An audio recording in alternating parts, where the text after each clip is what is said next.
Good morning. Let me turn this off for a minute. It is Sunday morning, approximately 10 a.m. Central Standard. Um, I'm only on my second cup of coffee, so I may be a little droopy today. I didn't set my alarm. When I set my alarm, I didn't put it for Sunday. I forgot to include Sunday, so I woke up a little late today.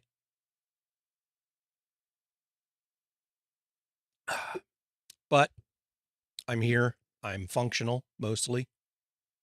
And today's just kind of relaxed. Today's just going to be chatting, and I don't have a lot to talk about today. I haven't accrued a lot of feedback yet. That's something that I'm going to be working towards with Discord is getting more feedback and getting more input. So today I'm just going to be kind of meandering a little bit. I thought too, while we're doing this, I could continue to work on the new layout because that is one thing that I have gotten some questions about. But in the meantime, this is kind of just testing the waters to see, who's around on Sundays, Sunday mornings. If there's you know, anyone that just wants to drink their coffee, hang out, listen, maybe participate a little bit. And maybe I can provide some background noise while you deal with your Sunday morning. Anyway, had fun yesterday. The afternoon session went pretty well, I thought. Seems like Saturday afternoons, there's people around. The games were pretty decent, if a little crowded, but it went pretty well. The Friday night show is going to be a little more challenging. I'm going to give it a fair shake. But I am going to have to push the time up a little bit. I'm going to adjust the schedule to 9 o'clock from 10 o'clock to try to give me just a little more leeway to not poop out before I'm finished. So we'll see how that goes too. And then I'm going to keep the same schedule right now at 10 a.m. on Tuesday and Thursday, with Monday and Wednesday being production days to work on the behind the scenes stuff, which I'm going to work a little bit on today while we talk. So it'll give me something to have on the screen which may as well throw that up right now. There, I'll just share my screen. I'm working on a layout right now. So I had been working on something a little more extensive and themed. But then I had a bit of a strategy change behind the scenes as a result of some of the research I'd been doing. Pardon me.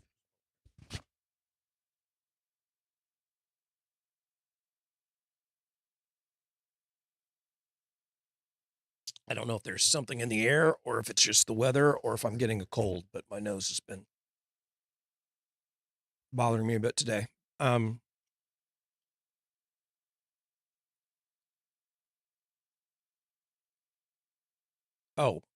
motivation. So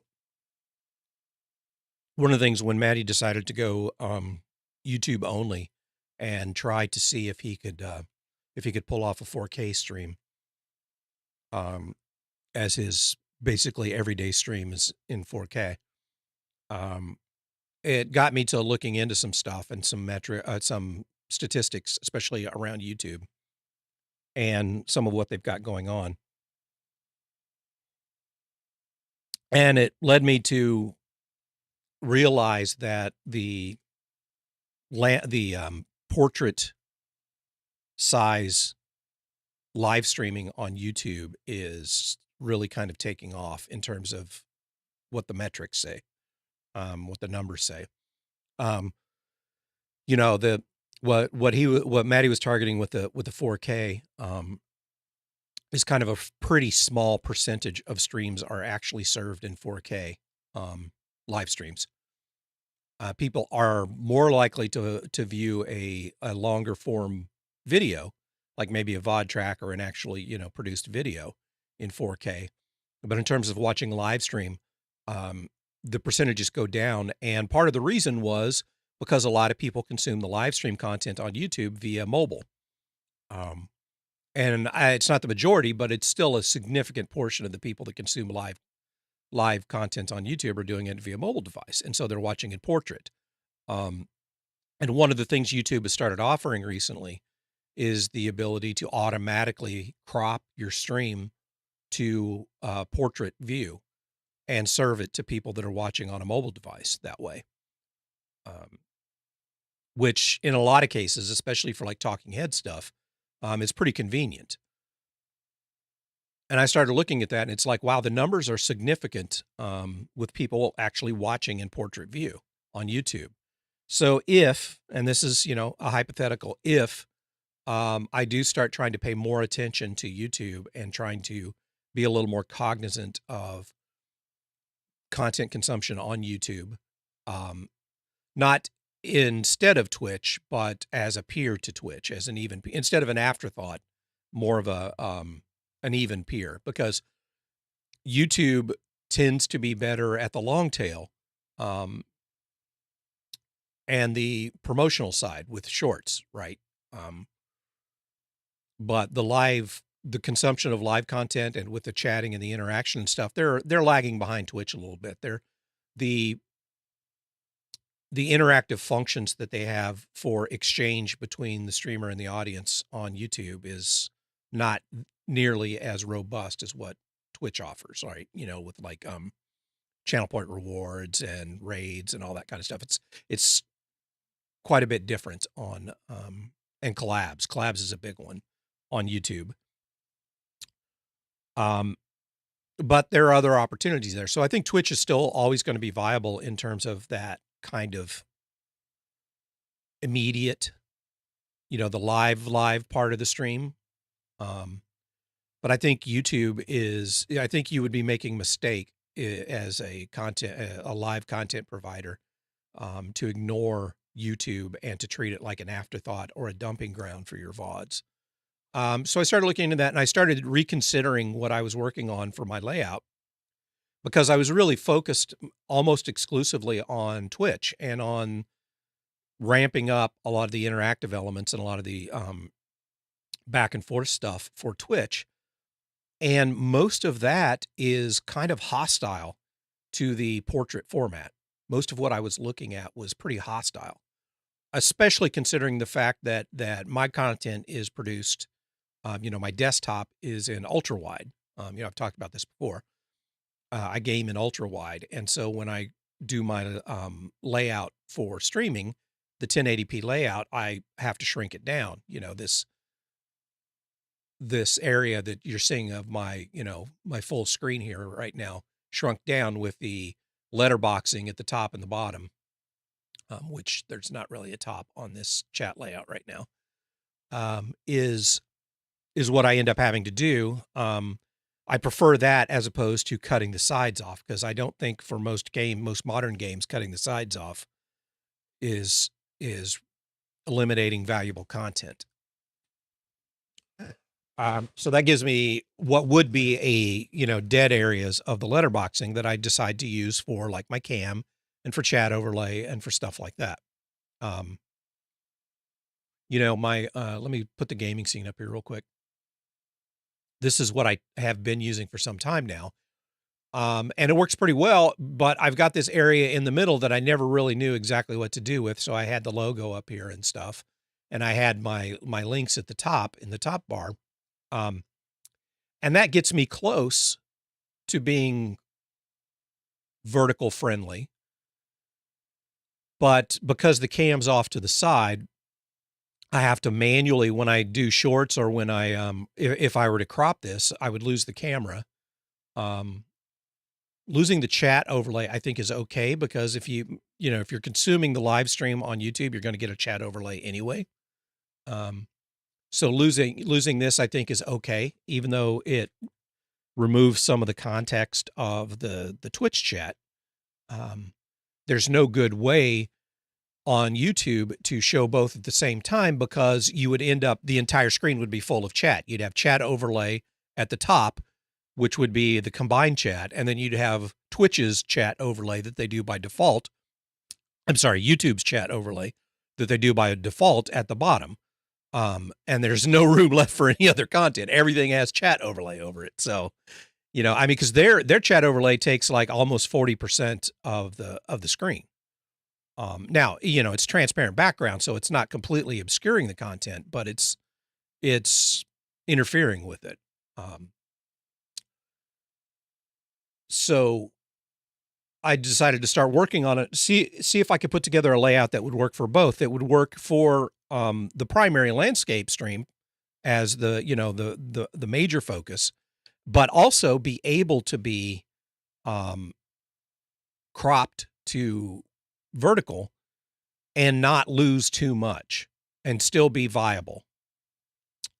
So step one was to, you know, start moving the cam to the center. I had been trying to keep the cam at 16:9 ratio, but it doesn't really make sense. Face cam isn't naturally, so, you know, you don't need to see extra background or my hands waving at the sides, you know, which doesn't happen that often. It doesn't really add much value, especially for gameplay type stuff. Either a square, or what I'm trying here is a 640x480 in this layout, the old 4:3 ratio. Seems to make more sense, but that gives me, in this portrait view, that gives me quite a bit of extra real estate on the sides that I'm not really making use of yet. So I'm trying to look at something that works. I'm doing a little overlap here. I'm experimenting right now with having it overlap the content slightly at the bottom, which I don't think is a big deal, but it gives me a little room to get some of the branding stuff at the bottom here, which some of you may not have noticed, although some people did mention it to me. I changed my username on all of the platforms so that I could get one username across Twitch, Kick, YouTube, and Stream Elements. And so that's now Old Man Logan Live. It was different usernames on each platform that were similar but not the same, because at the time that's what I could get. I finally found one that I could use. Plus, I had been using Old Man Logan TTV on YouTube, which makes no sense, and I don't know why I did that. Why would I emphasize Twitch as my YouTube username? It doesn't make sense. And I even got I read a few comments in and now they're Reddit comments that claimed that YouTube might actually be downgrading your content in the algorithm if you have clear linkages to their competitors in your username. And that makes sense to me. I can see why they would do that. Whether it's true or not, I don't know, but why take the risk, right? I gain nothing by having that in there. And what I get is confusion and potentially punishment. So anyway, I switched to Old Man Like, so I don't really have to have 3 versions of the username anymore. So I'm going to have it down here, and I'm going to put just the icons for each of the services down here. I haven't decided yet whether I'm going to use this real estate here or whether I think I'm going to more closely associate it with the username, but we'll just have to see. But if you see this lighter colored area, that's what represents the portrait crop. If that were to happen, that's not part of the layout. That's just up there for my purposes to be able to see. So now I'm looking at, you know, putting just the single branding element up here instead of my full logo, which just makes more sense to me right now. The full logo, I like the full logo and I want to keep using it, but the circumstances, it doesn't belong in the interface all the time. It's unnecessary. And then I'm looking right now at trying to figure out how to do alerts so that it shows up in the portrait crop. It's noticeable, but it doesn't crush the rest of the content completely. It's a little bit of a challenge because when you have the stuff at the bottom, and then keep in mind there's going to be chat overlay over my face, which I decided to sacrifice my face versus the actual gameplay content and the alerts. What you don't want is you don't want text. This is just a placeholder right now.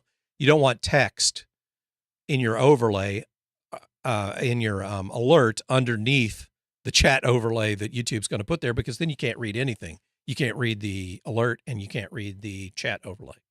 So that's my theory anyway. Is to do it this way, to have it, roll down from the top underneath the, from underneath the top bar. Display here.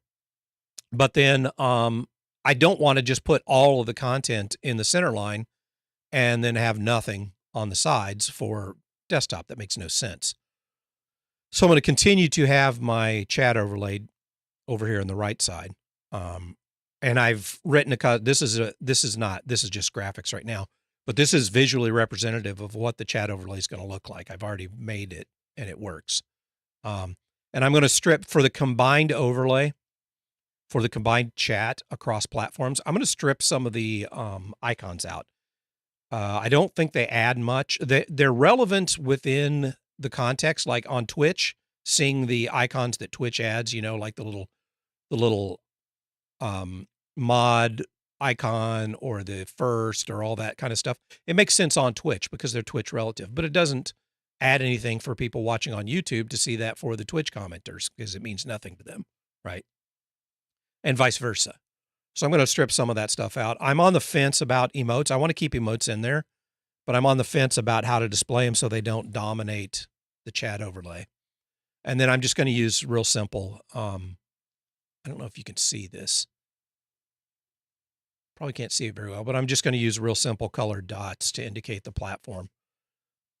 That's better than, I think, having the platform indicator, because it's less likely to trip Twitch and or YouTube when they are like Twitch, when they choose to enforce their policy of no combined chat.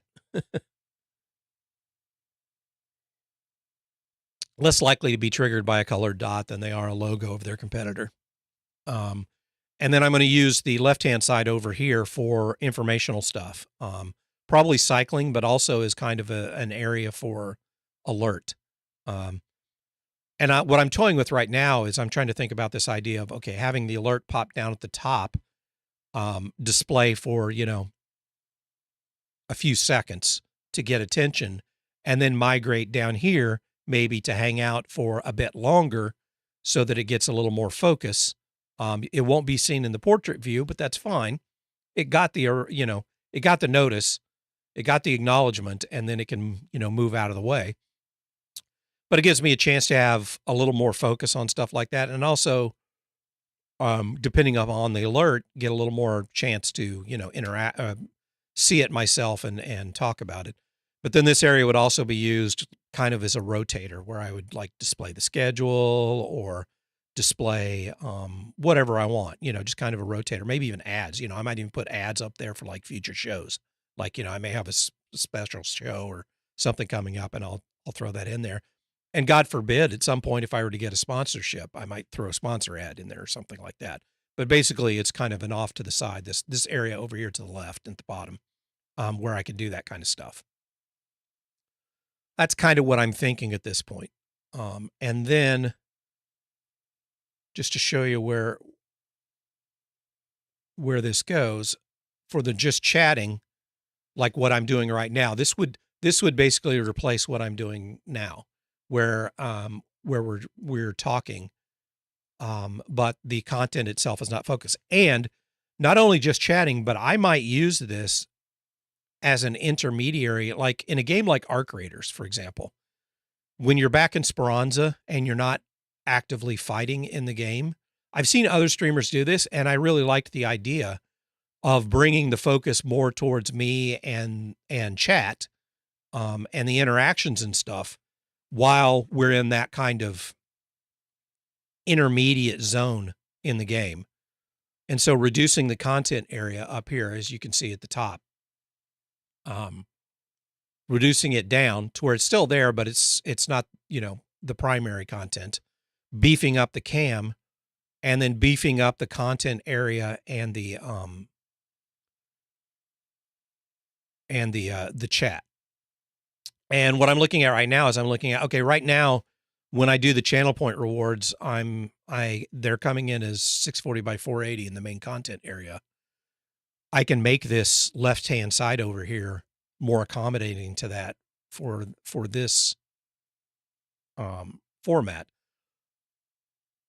So what I might do, and what I'm toying with, and I haven't thought this through, is have a kind of a tiered chat rewards kind of thing. Not where if we're in this view, you get the video and you get the full enchilada. And it displays down here rather than dominating the content here. Because there's no good way to show that kind of overlay in portrait view without it absolutely crushing the content, basically replacing the content, the gaming content. And while, I don't have the kind of, I don't have the numbers where I'm getting that kind of stuff enough where it would become seriously problematic. It wouldn't take much for that kind of stuff to get out of control in the portrait view and make the portrait stream more or less no longer a gameplay stream and a completely just chatting stream, because all you would see would be my camera and the pop-in, videos and stuff, animations and stuff. So I'm considering trying to figure out, okay, how do I do this in such a way that I still have that, but I don't let it destroy the content. And so what I'm thinking is to try to have like a short variant and a tall variant. And depending on which scene you're in, that's what you get. So if you do the reward in portrait mode, you get this shorter version, which would be basically just like a cropped version of the video. And it would play down here in this area. It wouldn't go up here in the content area. It would go down here. You would still hear it in portrait mode, but you wouldn't necessarily see the content overlaying. And the reason I'm doing that is because people watching in portrait are not going to be people using the Twitch features, right? As far as I know, and maybe I'm wrong, but I don't think Twitch offers a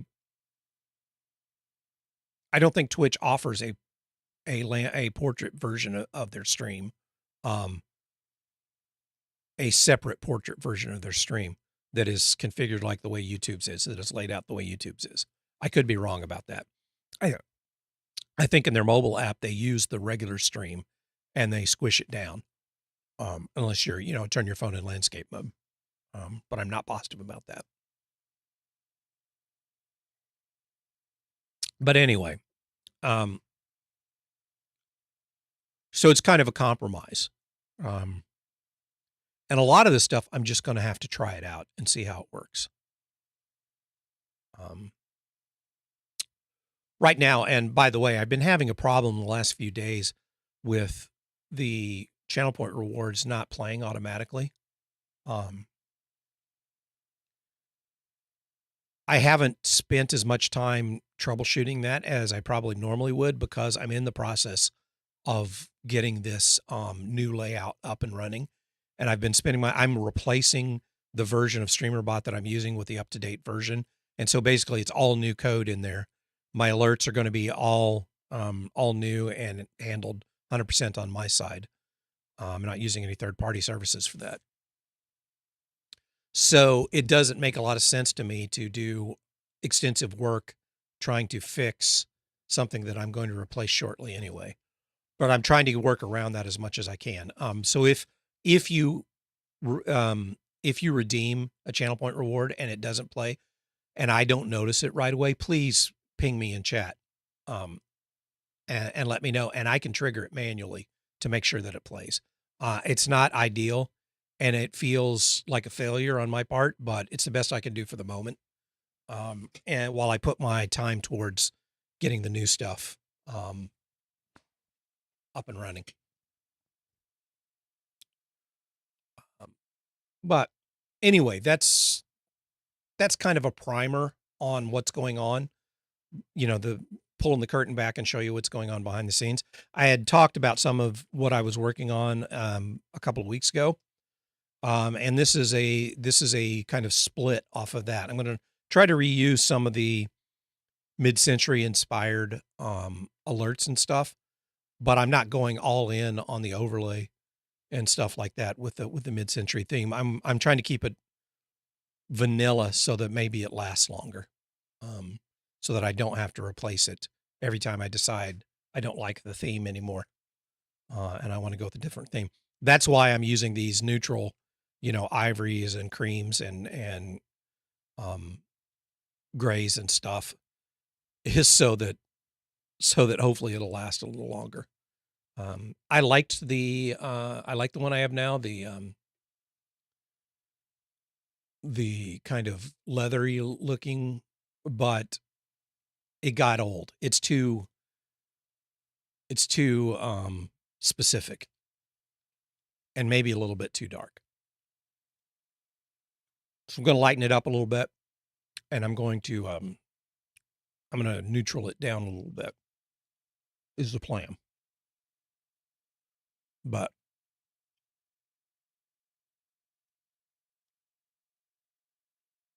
overall, I'm satisfied with where it's at. I think I wonder, can I get? Let me see if I can do a full. Let me just do one real quick here. Let me turn this off real quick. I mean, since I'm in here anyway, I might as well play with it, right? Let me do an export out of here.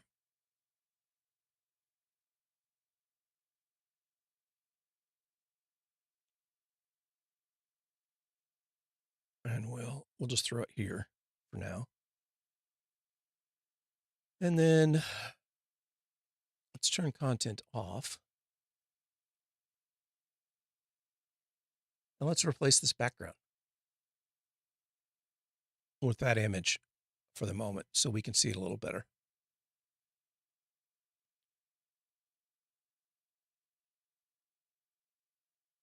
At full size. I'm going to turn I'm going to turn my cam off, or guess I could overlay myself, but I'm not going to do that right now. I'm going to turn my cam off for a second. I'm going to turn chat off for a second so we can see. Where's my cam? There. Okay, now you can see it in its full glory, full size, what I was talking about before. I don't hate it.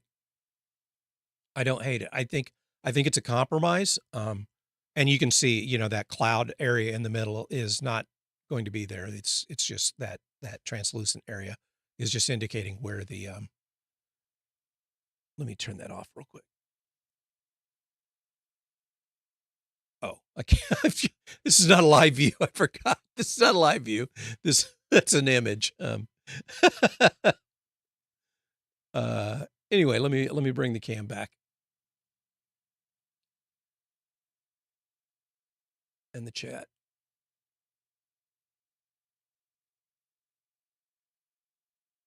Where's chat BG? There's chat BG. Is that not the right chat?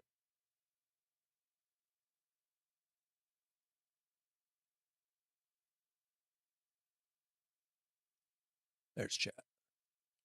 Okay. And where's the camera? There's the camera. There we go. It's too much of my face on here. Man, if anybody connects, they're going to get driven away quickly with this much face on here. But it gives you some idea of what I'm working on.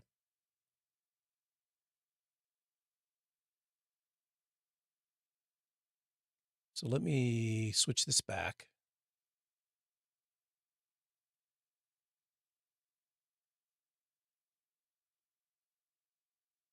There. It's kind of disingenuous to call this viewer mail today because I don't really have much viewer stuff to talk about. Where's content? I've got too many things. And one of the things I'm trying to fix is I've got too many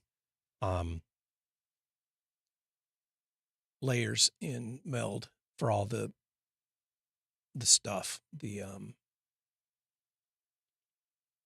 redeems and stuff. And the organization has become very difficult.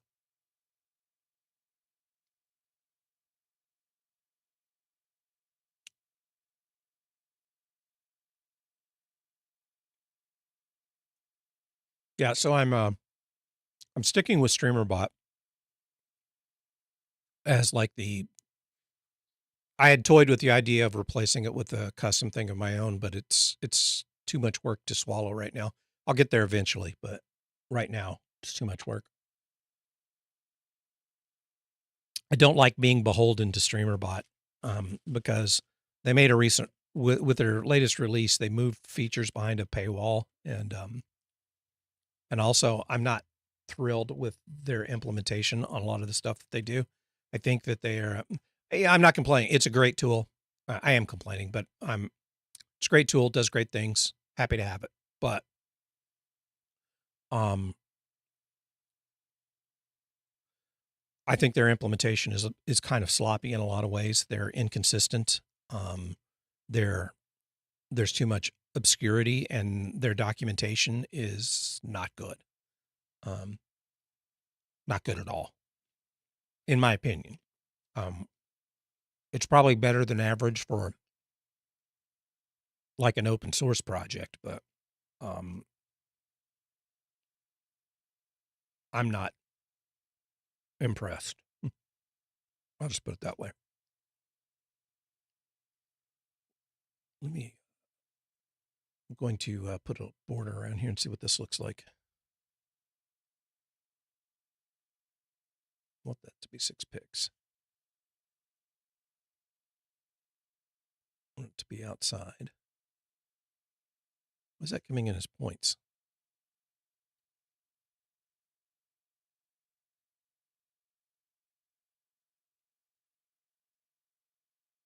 Oh, the clip mask is taking it off. All right, well, let's do this then. We'll just overlay it. I'm using the latest version of Affinity. I had been using Affinity Designer before, and I liked it. Then Canva bought the Affinity stuff. They bought the company, I guess, or the product anyway, and they've made this all-in-one version. It used to be that the pixel, the raster stuff was there was two separate programs, one for vector, kind of the Adobe model, one for vector and one for raster. Canva decided to combine it all together, and this thing is buggy as shit. And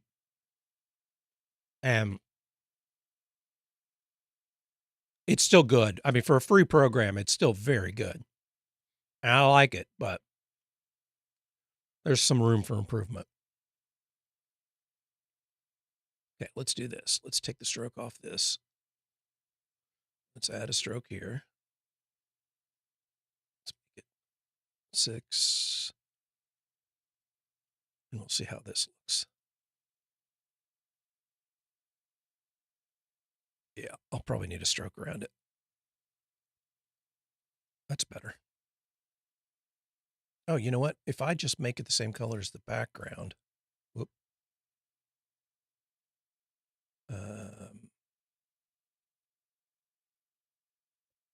That's a little better. I'll play with that, but something like that. I don't mind the overlay that much with the overlay of the content because it's not much at all. It's mirrored at the top and bottom. So, from a from a balance perspective, that adds something. I don't think there's much valuable content in any of the games that I play that's going to be overrun with that. And it gives me this area down here. I think all in all, I think it's worth doing. It allows me to have a bit larger cam too, I think. Um, I could fit it in, but it would be right up against the top and bottom, which is kind of what I'm doing now. See how, I've got in the screen you're looking at, right, or in the layout you're looking out right now, I've got why isn't that? Oh, well, I'll worry about that down the road. Got the cam bigger because for chatting, it just feels natural that the cam would be bigger. But for gameplay, here, it's pretty small. And the 16:9 just doesn't really work for me. It just feels wasted. So that brings me back to a question, which I'm not sure if anybody's around to answer the question right now. Probably not, but what do you so right now I have the Discord overlay, which I'm the only person in Discord right now, so you just see me. But when I'm playing with other people, to me, I kind of like having a visual indicator of some sort of who's in the Discord channel and who's talking at one time when I'm watching other people stream. When they're in a Discord channel and it's pretty busy, it gets a little confusing for me. And maybe that's just old man brain. But I like having some kind of indicator. I think this is a little overkill. I think it's a little too much. I mean, it's fine, but it's just unnecessary. It's not like it's bothersome to be larger. It's just unnecessary. I think this could be simplified. But I'm trying to decide whether to include that. And if so, do I include it next to my cam here, maybe? If I did that, I would probably have to write my own. I'm not sure if I could use Discord's built in. The problem with Discord is for security reasons, they don't provide an API for you to directly interface with your local install of Discord. At least not, if they do have one, it's very limited. So to get that overlay, you actually have to go to Discord's server, configure it based off the options they provide you on there, and then use that URL.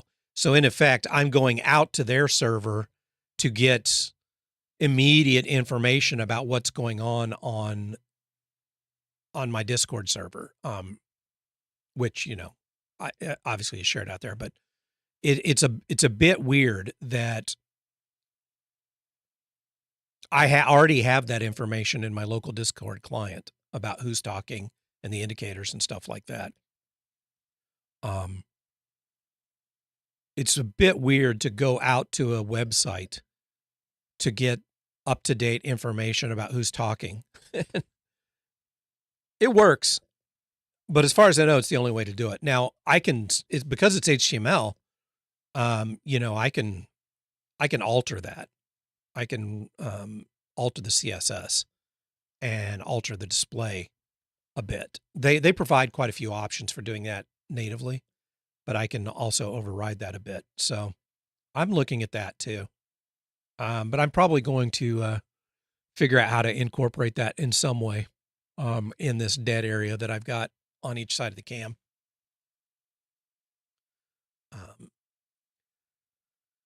But we'll get there. All right. Trying to think if there's anything going on in game land in Gamingville that I haven't already talked about this week. I think the headwinds update in Arc Raiders was pretty good. I think unlike some internet pundits that are out there, that seem to have a pretty strong negative reaction, I thought overall it's pretty good. I think it's, some people complained about there wasn't enough. Other people complained that the stuff that was provided was either useless or negative. I don't share any of those opinions.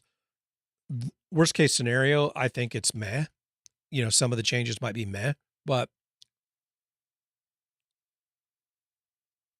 I think they're doing a pretty good job. I've heard other people talk about how Embark is dropping the ball with art creators. Um, I disagree. I disagree fundamentally with that. I think they're doing a pretty good job, especially relative to other studios and other products. I don't think they're catering to the loudest, the influencer crowd, the streamers that are streaming it, 8 hours plus a day, multiple days a week. And I think that's a good thing. I don't think you want to cater to the people that are playing it that much. I mean, that's not the core of that's not who your target is. That's not who you make your money off of. It's good to have a game that is playable and streamable and that people want to share, they want to use as content. I think you factor that in, but you don't tailor I don't think you tailor your game to the people that are playing that much.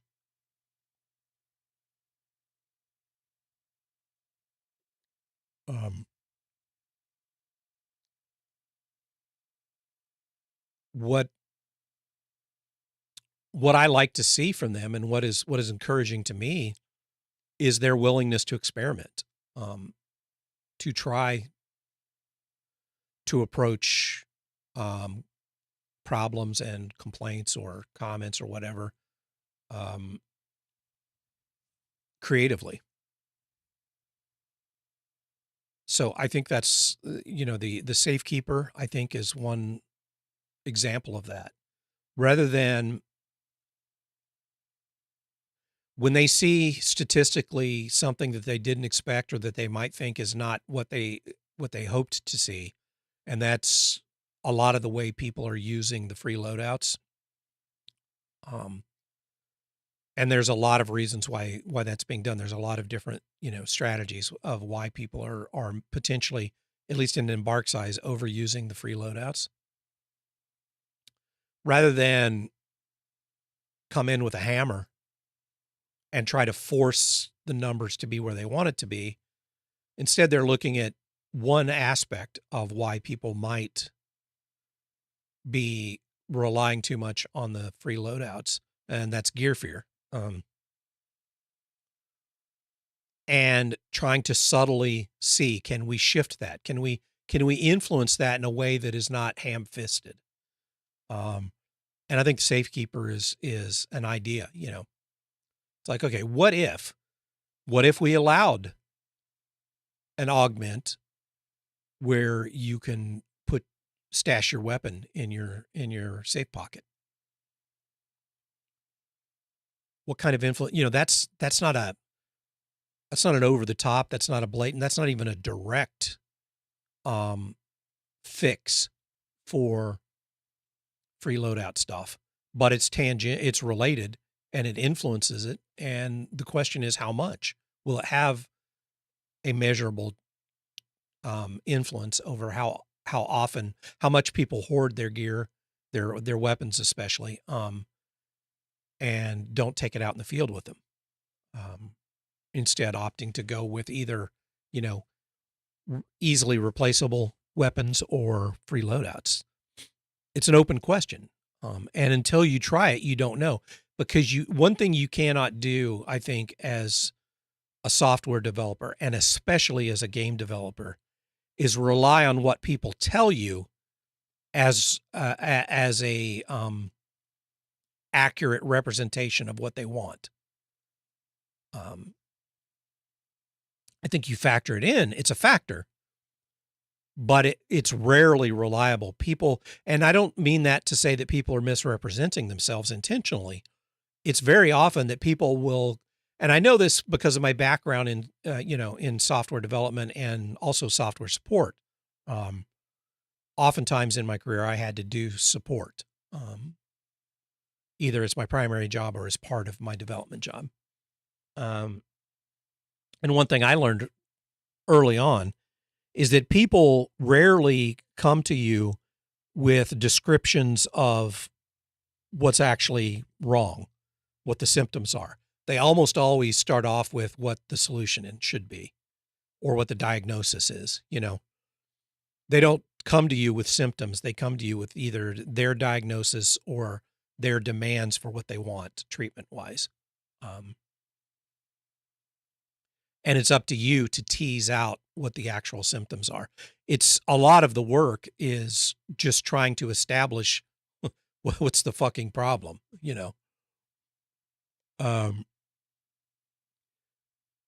and that's even gotten worse with the way people use the internet to communicate right now. It's influenced by a bigger problem, which is something that I rant about on a regular basis. As a matter of fact, I was just talking to one man last night briefly in Discord, that sometimes I don't know whether to call and I say that people that have been around a while know this. When I say Gen Z, I'm not talking about the actual years born, generation, the people born between X and X, or not X, but this date and that date. That's not what I mean. It has little to do with your actual age. And when I say it, I'm using it as a shorthand to describe a personality type, an attitude, a sociologic phenomenon, that I lump a lot of stuff together. And one of the things that I lump together is this almost obsession with hyperbole. And so oftentimes I don't know whether to call them the hyperbole generation or the adverb generation. Because if you'll notice, when you talk to a lot of what I call Gen Z, younger people and or people that have fully embraced the style of online discourse in their real life, they actually talk this way now. They pack everything they say with unnecessary adverbs. Simply, seriously, really, and two of my favorites, literally and unironically. Oh my God, those just drive me insane. There's some people that say literally and unironically multiple times in every sentence. Every single fucking sentence they say. Sorry, that's hyperbole. That's my version of hyperbole right there. But it's just nonstop. And they feel like, honestly, all of these adverbs, because they feel like it adds gravitas to what they're saying. They feel like just saying something, making a statement, is not sufficient, that people won't take them seriously or won't. And I don't think they're doing this consciously. This is a habit, right? And it's a copied habit. It's a pattern that you observe and you repeat. So I'm not saying they calculate this and they do it intentionally. It's a, subconscious thing. But they pack everything they say full of these augments designed to add seriousness and you must believe me, I am right to everything they say. And everyone does that to a certain degree, but it's such a overwhelming phenomenon with people right now that are in this, what I label as Gen Z, in this group of people. And listen, there are people my age that I lump into Gen Z. I'm sorry to say. They're not technically born then, but they sure as fuck acted like the people that represent this style of thought and interaction.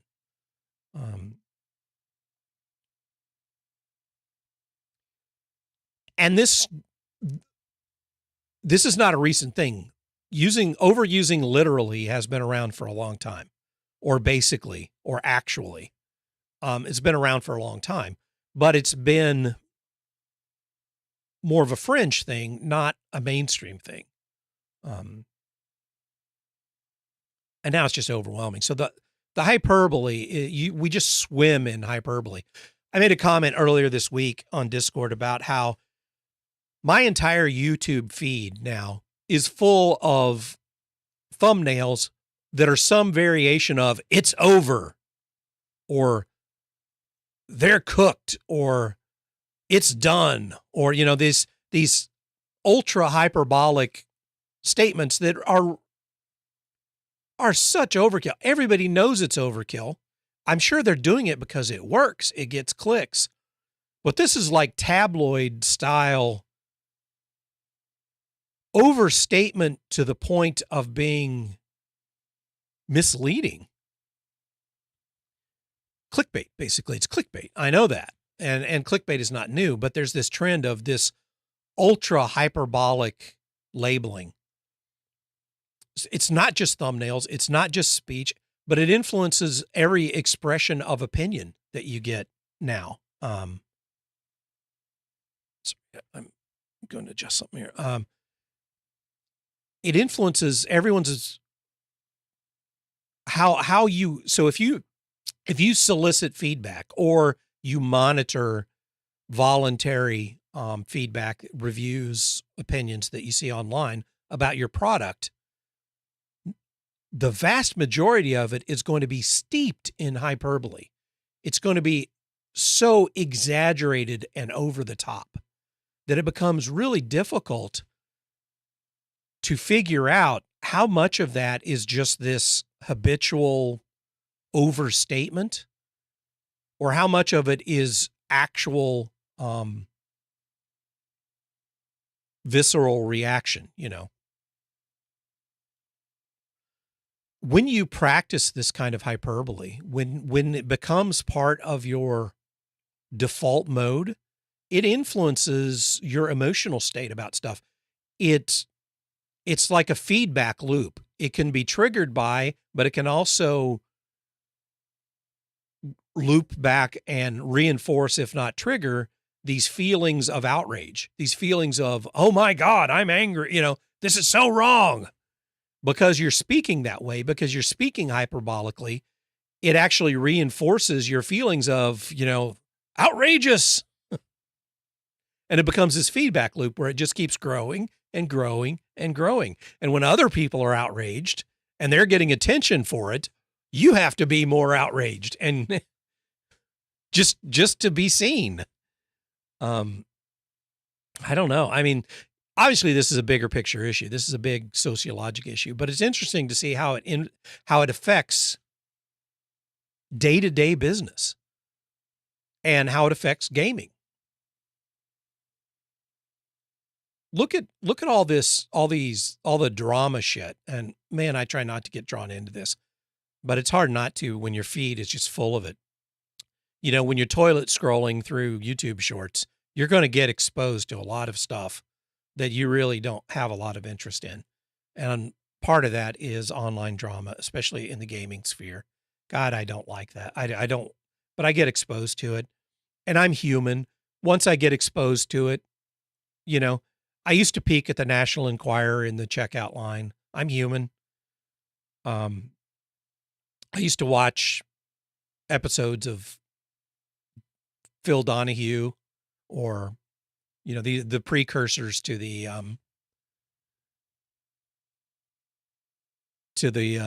what's the guy's name? Maury Povich.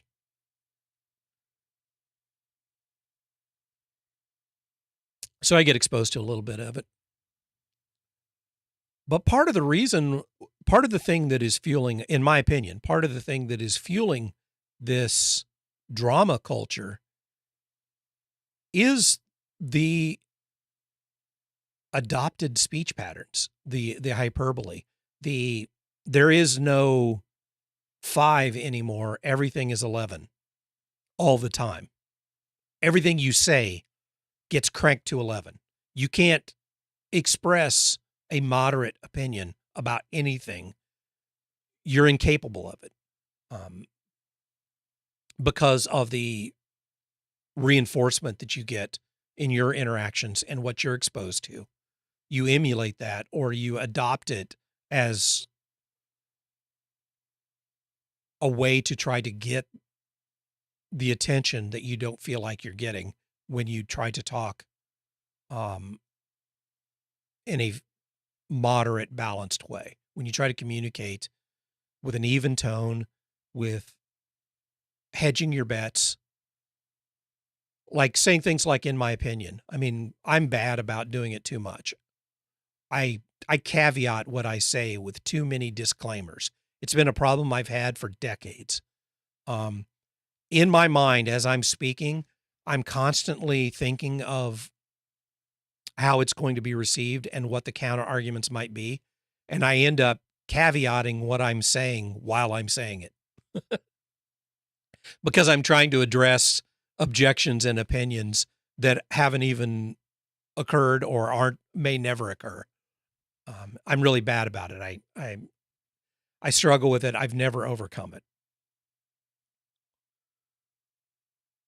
A similar thing that people do right now is they try to overcome this, what they perceive as, or what they anticipate as not getting sufficient attention or not being taken seriously enough. And they think the way to do that, again, I don't believe that it's a calculated thing. It's a learned thing, but their habits tell them that the way to be taken seriously and the way to get the attention that you feel like the point you're making deserves is to be as extreme and over the top as possible with every goddamn word you say.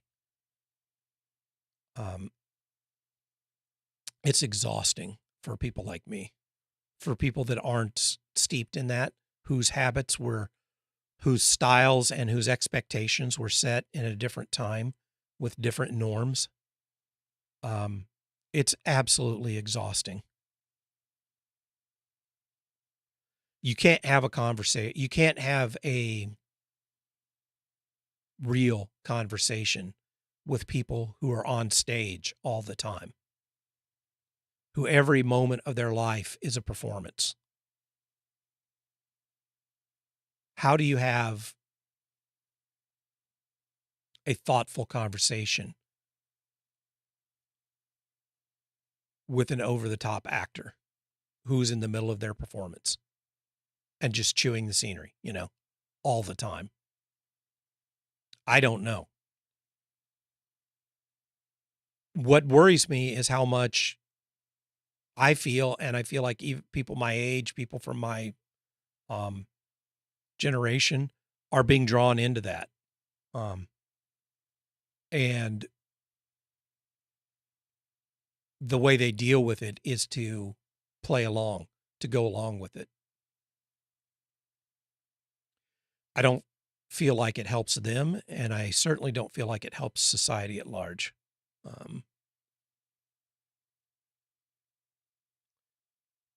I have, on multiple occasions,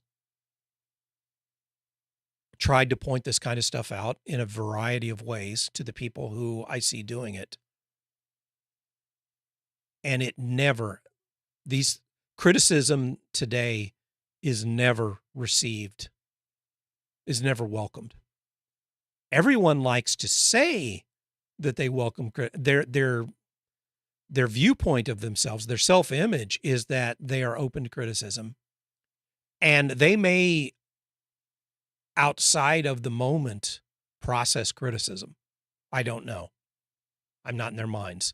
But in the moment, it is an incredible rarity to speak to someone these days, especially younger people, the people I lump into Gen Z,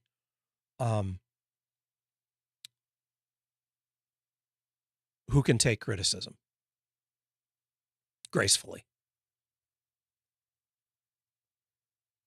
It's immediate ultra butthurt mode, or they try to drown you out. This is my favorite when people, it's another habit that is developed, and I don't know what the origin is, but I see it all the time in conflict that I see represented online, videos and stuff like that, and conflict that I observe firsthand. This habit of just repeating the same thing over and over again, louder and louder, like somehow you're winning the argument by just saying, and oftentimes it's like just a single phrase or word or whatever, and just saying it over and over and over again. in a conflict situation. I don't know where that habit came from, but Jesus Christ. That's what a 2-year-old does. And now it's become, I won't say normal,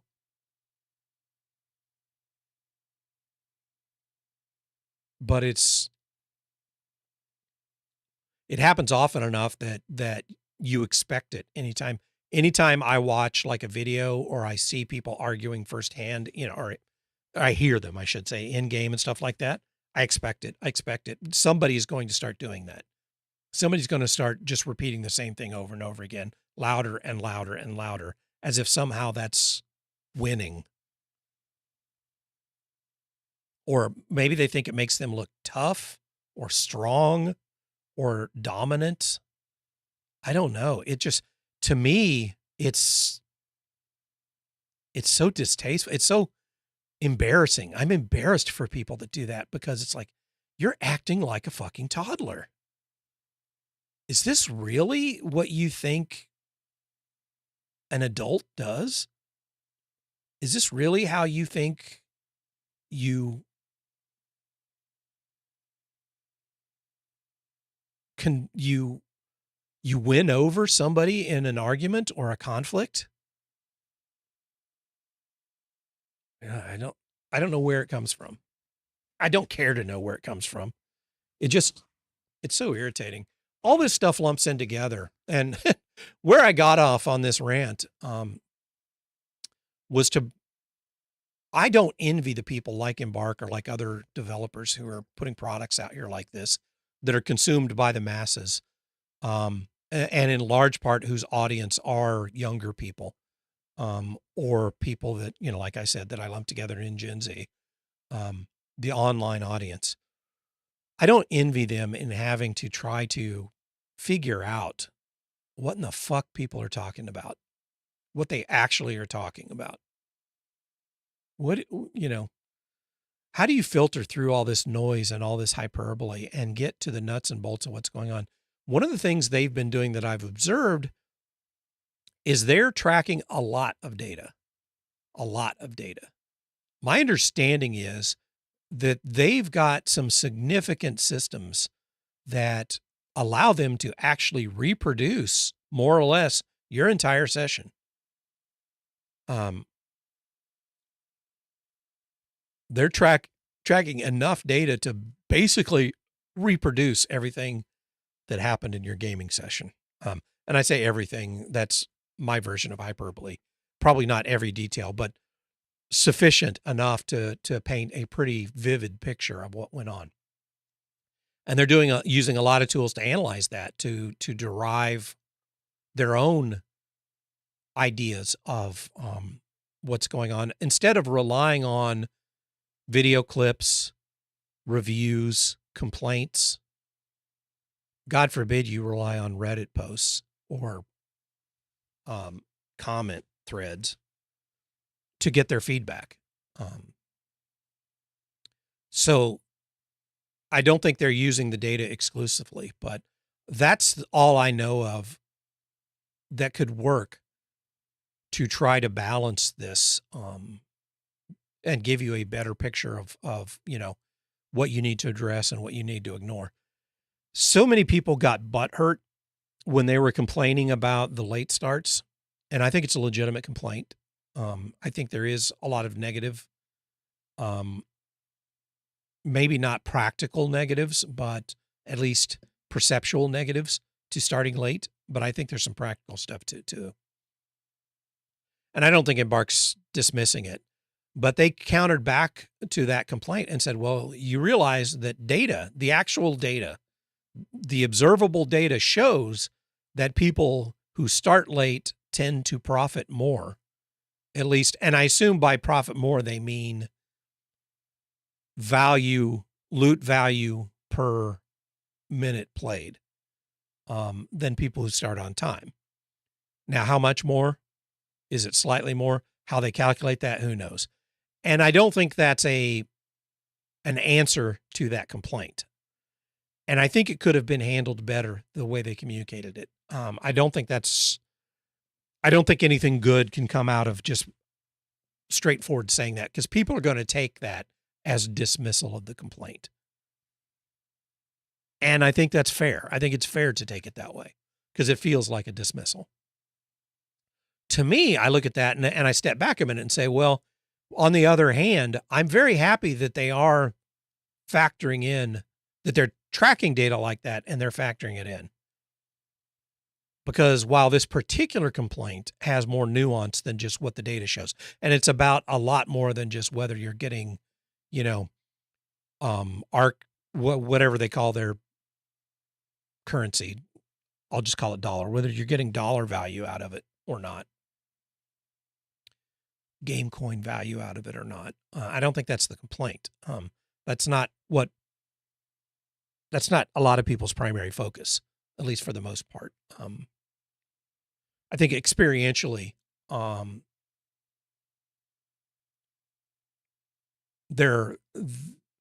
there's more perceived negatives than positives for that experience of coming in late. Whatever the data says, it feels like you're missing out. And I think to some degree you are missing out on opportunities. You're certainly missing out on interaction opportunities. You're missing out on first crack at prime loot containers, things that you might be going towards, specific loot, specific rooms, maybe fighting specific arc. There's no question that you're on the back foot towards doing that kind of stuff. So there is a negative, but I'm encouraged by the fact that they are openly incorporating data into their calculations. Now, that doesn't mean I'm giving them a blanket thumbs up and saying they're doing everything right. I don't know. Who knows what actually goes on in the conversations behind the scenes, and who knows how they're balancing the feedback that they're getting. How much of it is internal testing, how much of it is data analysis, how much of it is monitoring feedback, how much of it is just internal opinions. Oftentimes there are strong leaders, think like a Steve Jobs, ratchet that down a little bit, but oftentimes there are strong creative leaders inside of companies like this, especially companies that put out products that achieve this level of success quickly. There's very often what we used to call genius designers involved.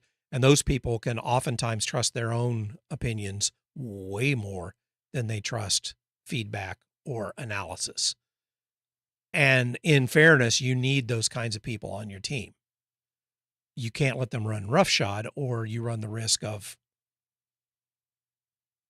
unless there's some kind of super genius, some kind of infallible thought leader, you're going to get yourself into trouble. You're going to cause problems. And at the very least, you're going to have internal conflict and potentially conflict with your user base.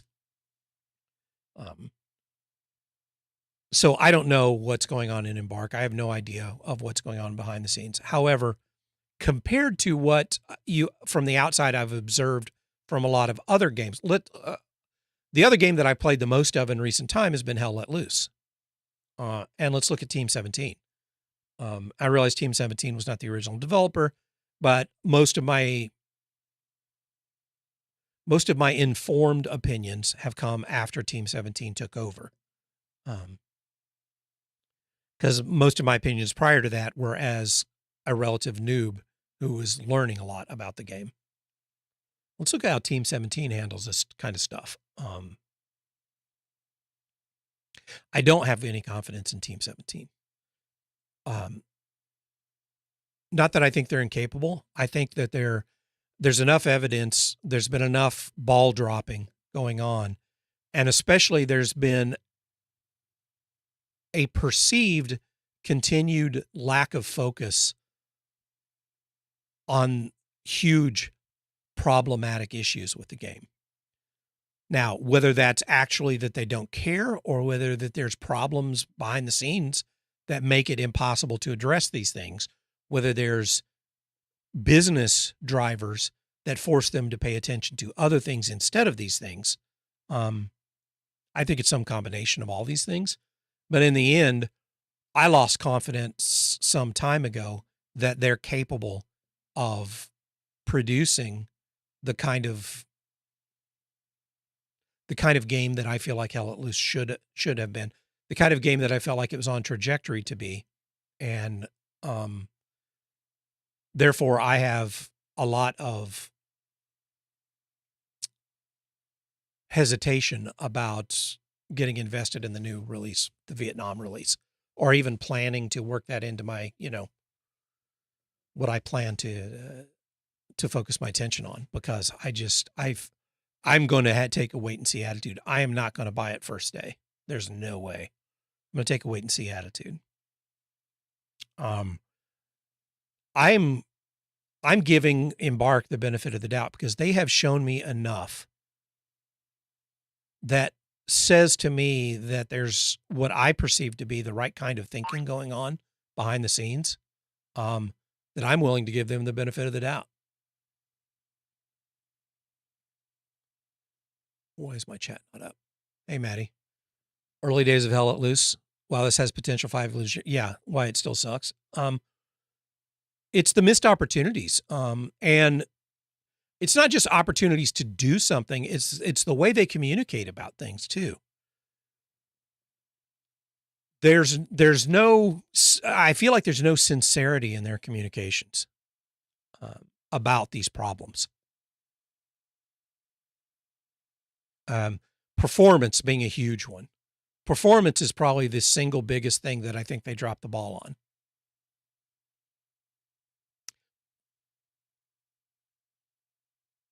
There's no transparency. We're left to guess as to why this game performs so poorly. Especially, I mean, it doesn't help when someone like me plays Hell Let Loose on Unreal Engine 4 that's, was developed some number of years ago, and then plays a game like Arc Raiders, which was developed on Unreal Engine 5, which for the most part has been less performant than its Unreal 4, than the prior generation of games on the same hardware. But Embark manages to put one out that day one performs massively on my middle of the road hardware, massively superior to Hell Let Loose. I'm left to guess as to why that is, right? We're just left to speculate. I'm in no way knowledgeable enough to point at exactly why I think this is going on. But in large part, I think it has to do with skill. I think it's a skill issue, frankly. I think it's a skill issue in terms of, I realize Team 17 inherited issues, but I think it's a Black Magic skill issue. I think it's a Team 17 skill issue. Got myself a great system and my Hell Let Loose experience barely changed. Yeah. Yeah. You can watch, if you monitor what's going on your system while you're playing Hell Let Loose, you can see pretty clearly that it's one of the least optimized games I've ever played. It brute forces everything. It basically throws GPU and CPU and RAM at every problem as a solution. And that only scales so far. There's only so far you can scale that and still have it be effective. Because no matter how many more transistors or how many more megabytes of RAM or megahertz of frequency of execution of instructions, if you're filling the pipe with conflicting or contrary or competing instructions at a higher rate, the net result is still going to be more difficult to produce because the instructions that you're issuing are fighting with each other. And so having faster hardware can only do so much to improve that situation.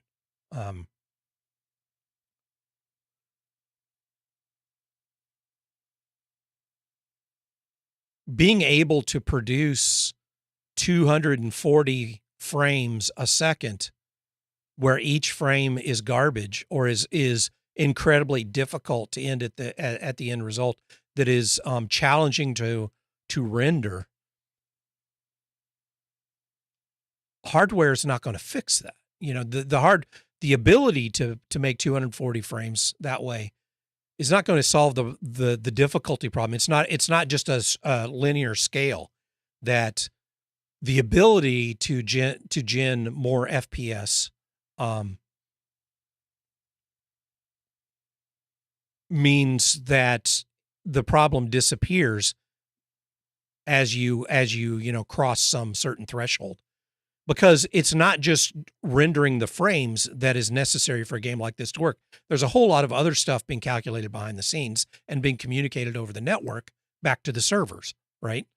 Look at the latency issue, the hit registration issues that Hell Let Loose has.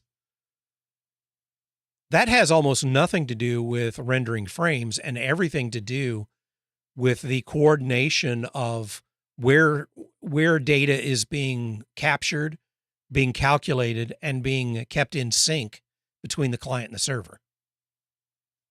You could render no frames, a blank screen, and still have hit reg issues, or not. You know, you could render 600 frames on the screen at a time and not have hit registration issues. Those two things are not inexorably tied together. Where they meet is when the same systems have to do both. When your CPU, your RAM, and your GPU, and to a lesser degree, your network card, are all involved in calculating these things. Because while multi-threading helps do multiple things at a time, and having multiple cores helps, in the end, the algorithms themselves can't operate completely independently. They have to exchange information. So if your rendering pipeline is slowing down, and whatever's tracking what is being displayed at the screen at this moment is having to communicate with what is tracking what's going on based off of your input and the calculations of where the bullets are and that kind of stuff. Those things all have to talk to each other to make sure that they're not running off on their own thing. You couldn't have the visual representation be out of sync with the audible representation or the calculations of where bullets are or where explosions are or things like that. If they were all operating on their own clocks, it would be unplayable within milliseconds, right? So these things all have to communicate with each other and all have to be in sync. And if one of them is struggling and slowing down, or if one of them is producing garbage and telling the other things the wrong things, it ain't going to work. Things are going to start to fall apart. And you can't mitigate that by having faster processor, more RAM, or faster GPU, or higher connection speeds. That doesn't solve that problem. That's a fundamental architectural problem, and requires a significant degree of expertise to solve. And I don't think these plug and play engines are a panacea for that either. And I think Embark has proven to a certain degree the truth to that, because they went in and they weighed the cost versus, the ROI of utilizing certain built-in systems in Unreal Engine 5 versus calculating their own stuff versus just flat out disabling and not using certain parts of it, and doing like pre-rendered lighting or pre-rendered shadows instead of all this fancy I don't remember what the name is for the Unreal 5 version of what they're doing with a lot of their, what sounds to me, I don't remember, the names are like swarm or something. Anyway, there's a lot of calculations that this engine is capable of to do all this dynamic, really cool, pseudo-realistic stuff. That doesn't matter for the most part. Unless you're going back and looking at footage or just stopping your gameplay for a moment and marveling at the interplay of shadows and motion, that doesn't matter to moment gameplay. So if you're going to make trade-offs, don't just ignore that stuff. Actually take it out of the pipeline. Take it out so that it's not clogging up this intercommunication, this back-end algorithmic organization, that the coordination that has to be happening. Take that out of the equation, and replace it as part of the core thing with this static stuff or this pre-rendered stuff or this simpler way of figuring it out, and then use the other systems as gravy over the top as best you can. That appears to me to be the kind of philosophic approach that they took.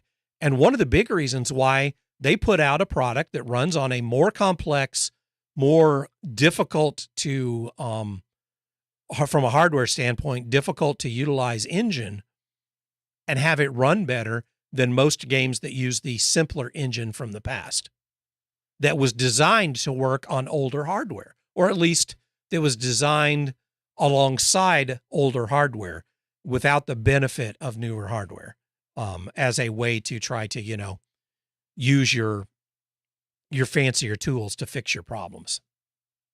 Now, I'm not trying to say that I know more about what Embark did behind the scenes. I don't. Or that I think they did everything right and what they did should be the blueprint for what everybody else does. What they did is prove the fact that it ain't just the hardware and it ain't just the engine.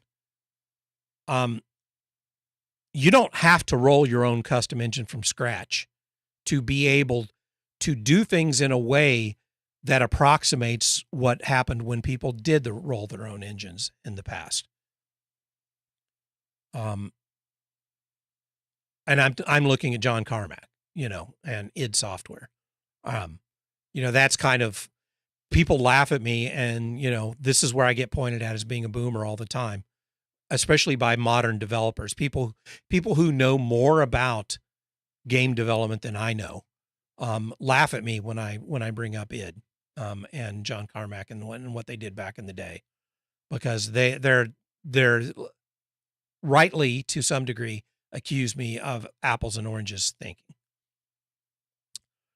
But I'm not talking about the differences in technology or even the math or anything like that. I'm talking about the approach, the way they went about solving problems, and how creatively and how little they looked at limitations or the easy way and said, this is worth it. I don't think it is still around. If they are, I don't think they still do game development. I don't know. I honestly don't know.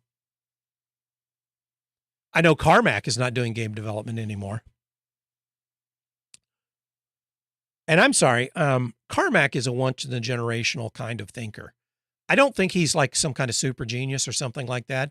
He's just a unique combination of characteristics that doesn't come along that often, that allows him to apply his kind of weird way of thinking to a lot of different domains. And that kind of thinker is never going to be satisfied in sticking to one thing. I mean, it's why he got into rocketry. It's why he then moved into VR. And I don't even know what in the fuck he's doing right now. But it's why he moved into those things, and may not have revolutionized those things like he did, first-person gaming engines. But he made significant contributions. He actually made tangible contributions to those things. Not many people can do that. Not many people can hop between those disparate things and be effective in all of them. And it's because he's a unique thinker, and I admire a lot about him. I think he pays a price for that, for having that kind of personality. But there's a lot I admire about that. I think we need those kinds of people, just like we need the Steve Jobs, and just like we need the middle of the road, the people who can balance. Maybe they're not great at everything, but they understand broad ideas well enough to see the big picture at the same time they're focused on an individual problem. We need all combinations of this kind of stuff to produce things like great games that are great experiences and that perform in a way that that makes them viable for more than just people on the latest and greatest hardware. I sound like I'm an ultra Embark fanboy. And I guess that's fair. I don't think I am. I think it's just that what they're doing is so unusual, what they've done so far. And they may go off the rails at any moment. They may completely drop the ball. They own Bethesda. Yeah. I don't think the studio exists anymore, but I could be wrong about that. Yeah, you're probably right.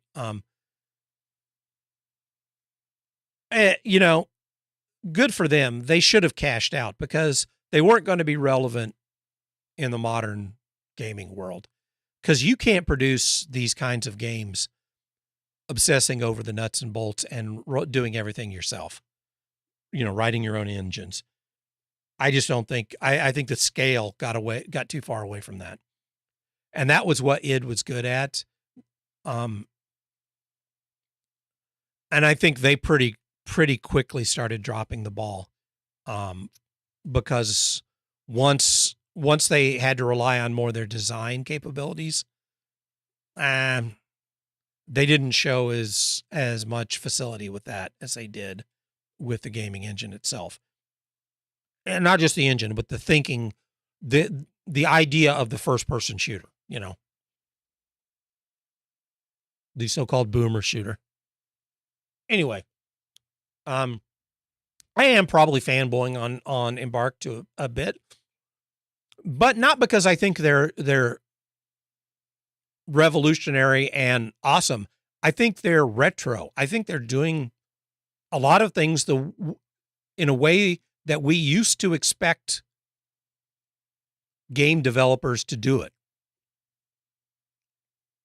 We've gotten so used to shitty games and having to every time, once a year or once every 18 months that these new hotness games come out, having to buy mostly new hardware to be able to play it. It's gotten to the point that when people just are competent, it feels like, oh my God, the Messiah has come. Embark has not shown me anything other than, for the most part, competence. But what they've shown me is competence across most, if not all, of the vectors that are involved, the disciplines that are involved in game development. Aesthetics, visual design. I think they do a good job with the story part. And that's by not doing much story, not trying to dictate and not trying to write all of this backstory and stuff, leaving mystery. It's the Lost thing. You remember the TV show Lost? Remember how good Lost was until they actually started explaining things? Until they actually started paying off on what on the problems. You wish they hadn't commented on how they do matchmaking?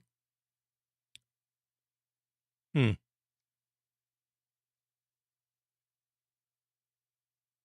not sure. I can see that point. I'm not sure where I lie on that. I think I tend to agree with what you say. But I also think that they had to say something.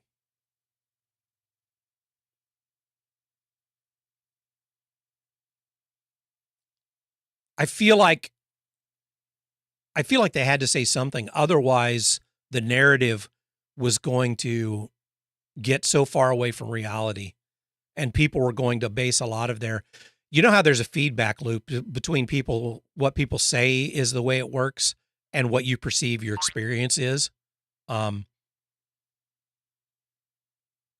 People play differently based on the knowledge of what goes into matchmaking. They do, but they also play differently, or they perceive differently based off what they think is happening. And that can spoil the that can spoil your PR. One of the benefits and for the most part, I think I agree with what you're saying, but I also feel like they had to say something. Why did I need to check my YouTube feed here because something weird just happened in my shared chat. I need to see. Oh, this is the wrong one. I need to see. Let me get this open. Go away. Stop. Everything's on the wrong screen and covering up my. God.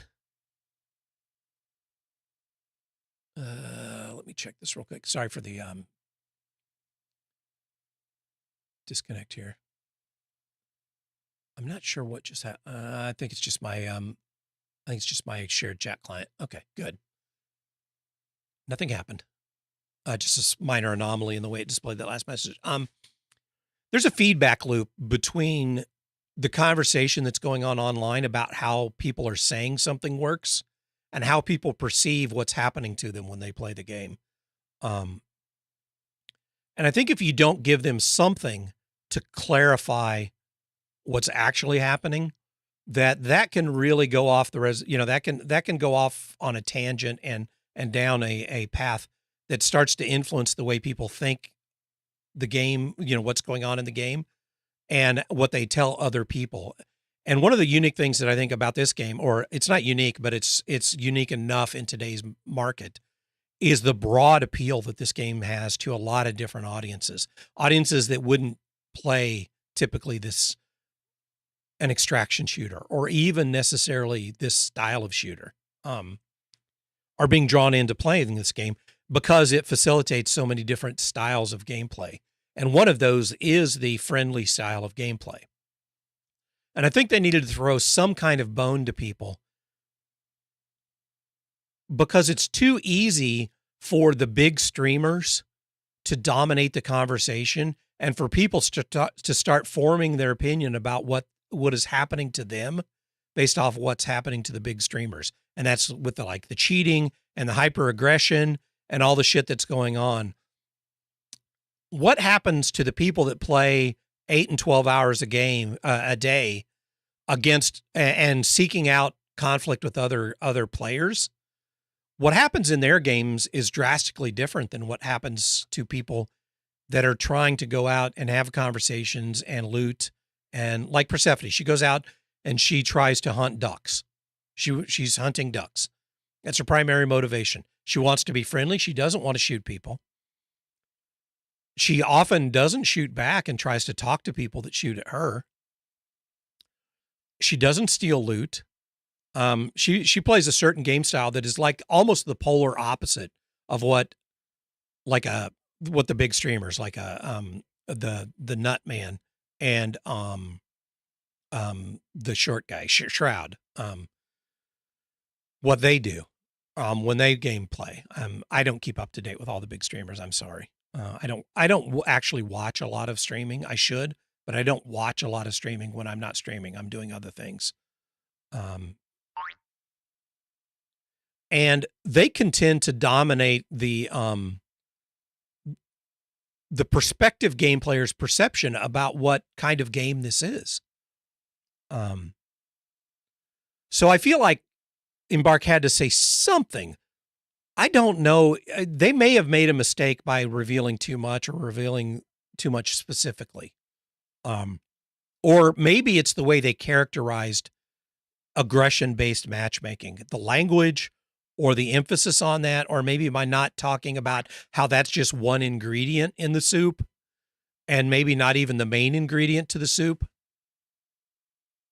So I feel like they had to set the story straight somehow, but I don't know. I am not a PR guy. That is not my skill set. They probably could have handled it better. I'm glad that I know about it personally, and I'm glad it's a factor. I'm glad that aggression. I'm glad that skill is a factor. They just run incessant. People, they appeal to the masses, and the masses never know how anything works. They just run incessant rumor mills that people with half a brain can pick through pretty easily. Yeah. I would hate to be in charge of community interaction / dealing with the rumor mill for any kind of large scale product right now. Jesus Christ, what a nightmare that would be.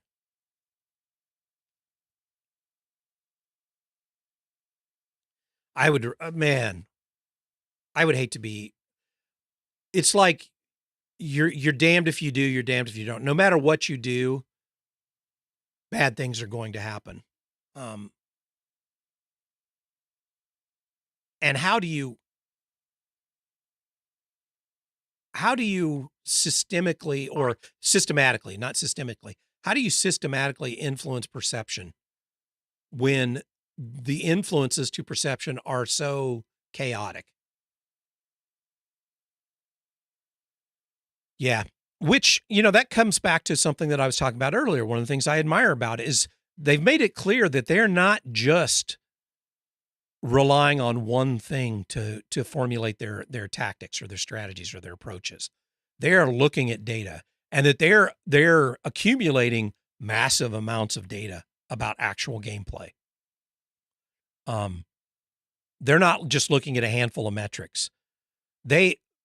Rumor has it, and I don't know where this rumor comes from, but it comes from fairly reputable sources, that there have been comments that have been made by Embark staff that suggest that they observe and record and can replay sufficient data about your game to almost be able to reproduce exactly what happened to you during your match.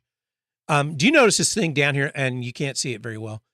I don't know if you've noticed down in the corner when you play, there's a alphanumeric string. It looks almost like a GUID, but it's not a GUID. Down in the lower right-hand corner of your game stream when you play. That is a unique identifier that identifies you, I think, the match that you're in and the server that you're on. And it allows them to tie back gameplay footage to this data that they accumulated live while the match was going on. That fascinates me, and I think if you can pull that off, I don't know what that costs them to do that, but if you can pull that off, that gives you invaluable data. Instead of having to rely on videos or anecdotal information along with a handful of aggregate metrics that you're keeping track of on the servers. Instead of trying to piece all that together to try to figure out what actually happened, man, does that help. And the fact that they're incorporating that kind of stuff into their decision-making process, along with the perception stuff, the conversation stuff, and the rumors, and the loud and proud screaming people that are saying, cheating is the biggest problem in this game. Well, from their perception, it is. But from the 90%ers out there, it's not. It's not a problem for 90% of the people that are out there. At least it's not an everyday problem. It's an irritation. It's a once in a while thing that happens. What happens, matchmaking happens a lot to these people. Late start happens a lot. Bugs that happen, like when they got the DDoS attack, I mean, that happens to everyone. That influences everyone.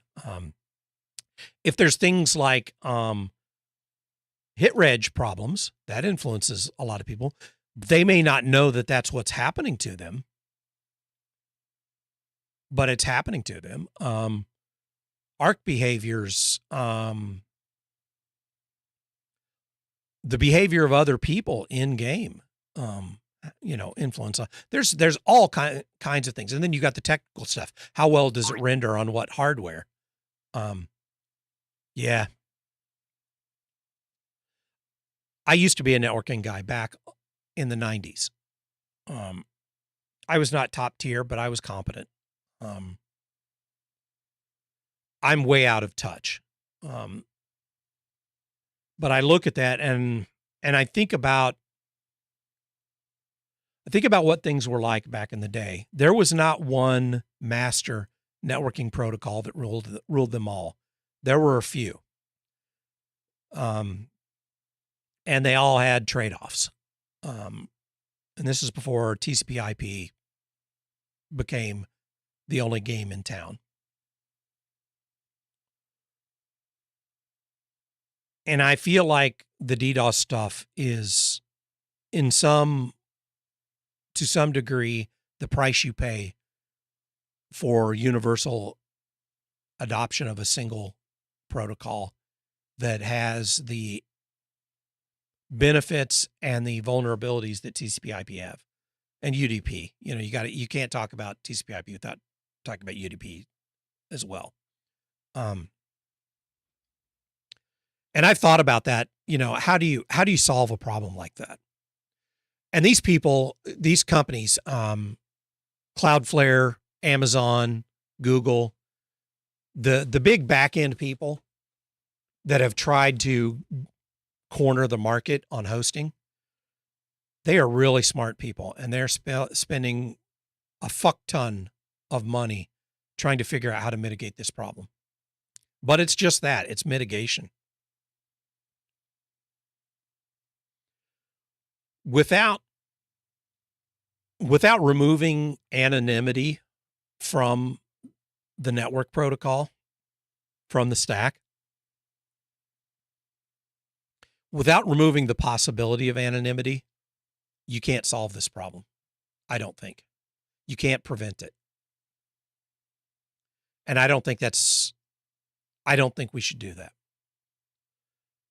I'm not a universal anonymity is the solution to all problems, or that anonymity is like a God-given right and everybody should have it. I am not on that end of the spectrum, but there are levels, there are layers where I believe anonymity must be protected. And at the network layer is one of those places, because it's too easy to abuse even as it is right now. And I don't believe that anonymity is still, as far as I know, a degree of anonymity is still possible over the existing network architecture. I could be wrong about that. There may already be none, but it's not open to. It's not openly known or openly utilized. If it's not there, I feel like people like Amazon would know that and would be able to do something about this. If they could tell precisely who and where these packets were being generated, if it were not possible,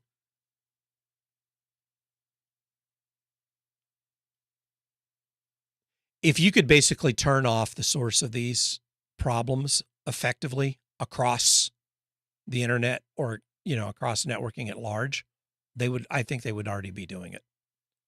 Even though a lot of the sources, a lot of the immediate sources of these packets are from botnets that have hijacked devices, computers and networking devices that have nothing to do with the people that are triggering the attacks. They're just zombies that are out there being utilized. If it were possible to shut them off remotely, to basically block all traffic, and I don't mean technically possible, I mean from a business standpoint, if it were possible to do that, it would already be being done. So the best you can hope for is to mitigate it. And they're already doing Amazon, Cloudflare, Google, I don't know who else the big players are, because this is not my area of expertise. I have some deep knowledge of this area, but my knowledge is so fucking old that I might as well be a dinosaur talking about French cuisine. That's how old my knowledge is. But as to the best of my knowledge, they're doing a pretty good job at mitigation. The problem is terrible to try to deal with. To be able to provide to someone like me who worked in this area back way before the internet, and I mean before the modern internet. Yes, we had ARPANET, we had, we had other shared protocols that were utilizing webs or networks of interconnected, isolated networks to emulate something like an internet. But I'm talking about the modern internet, where basically it's a utility, right, that everybody plugs into, like the power grid. It's just a given that I can talk to everybody around the globe right now from my computer, and I can share data. That's a fucking miracle. It is one of the most miraculous things that has happened in my lifetime. I could not have conceived that this was possible back in the 80s. I would have laughed at people that said that what we do right now, live voice and video conversations over a data network around the world, I would have laughed in your face.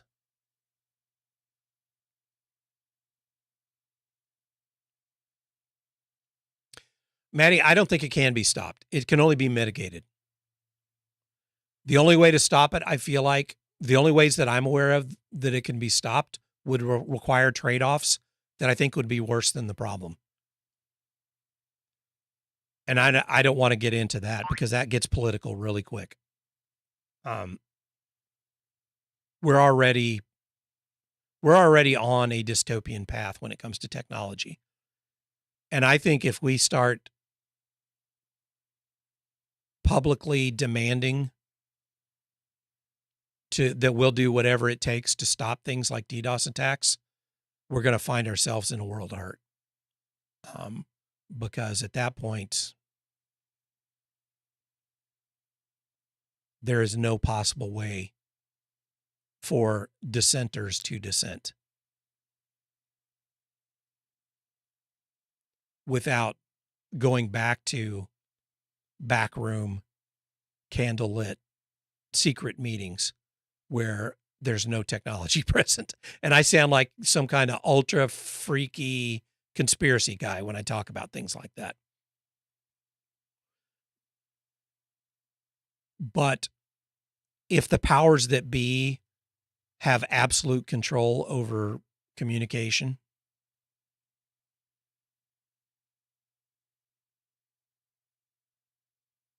that's a nightmare. That's a nightmare that DDoS attacks can't even approach. And it's that level of control that I think that would be required to eliminate the possibility of these kinds of attacks. And I'm talking about an extreme. There may be an inflection point at somewhere along that path where it becomes too infeasible financially or from a safety standpoint for it, where it becomes a non-issue, it becomes not a big problem. There may be some point along that spectrum, but I am reluctant to move down that spectrum. I think mitigation is a better option, and they're pretty good at mitigation. It's always going to be something that I feel like, because of the nature of the internet, that we're going to have to suffer through to some degree or another. Bad actors are going to be able to disrupt global communication networks, especially real-time communication networks. Unless we give up too much of our freedom to utilize those networks. in a way that may not be palatable to the ultra rich and the ultra powerful. And personally, I don't think that's a fair trade-off. I'll take interruptions to my games now and then, as much as I bitch about them and rage about them, if it means we're not to that level of dystopia, to the level of dystopia that I fear would be necessary to actually bring these kinds of attacks to a stop. I just don't think you can have it both ways.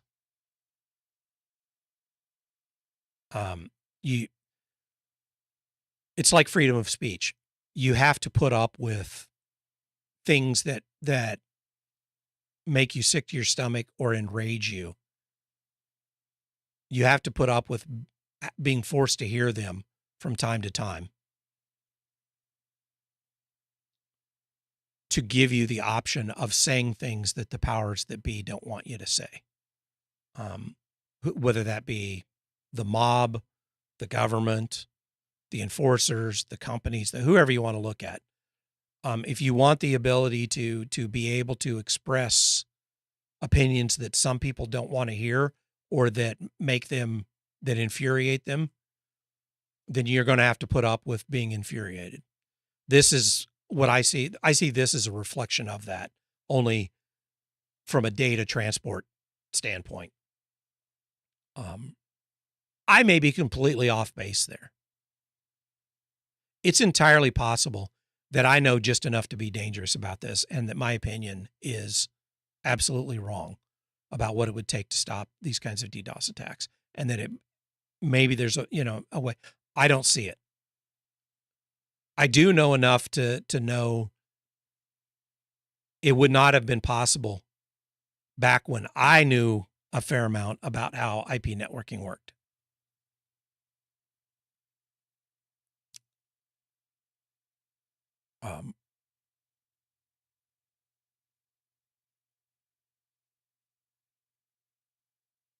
But I've been wrong about these things before. So anyway, another rant, another tangent. Swing this back. I think for the most part, Embark is doing a pretty good job. I want to cheerlead for them just because I want to move the needle back towards average, towards competence being the norm. And because they've shown what I consider to be middle of the road competence, but it stands out so much because middle of the road competence is now so unusual that I want to cheerlead for them. Even if they're not doing everything ideally or to the degree that I think would be optimal from my perspective, I want to cheerlead for them because I feel like they're doing most things competently. And I would like to see more of this, not just in gaming, in general, in software, in tangible products. We've gotten to the point that the norm is we expect everything to be shitty. We expect that the average product that we use, the car that we drive, the food that we buy, we expect the average to be kind of shitty. I don't know when we crossed over. I just bought a book and I haven't read it enough to, or listened. I'm listening to it on Audible too, to give a thumbs up or a thumbs down. Let me look real quick. I don't remember the name and I don't want to get it wrong, because if I'm going to recommend something, I should at least try to get the name right.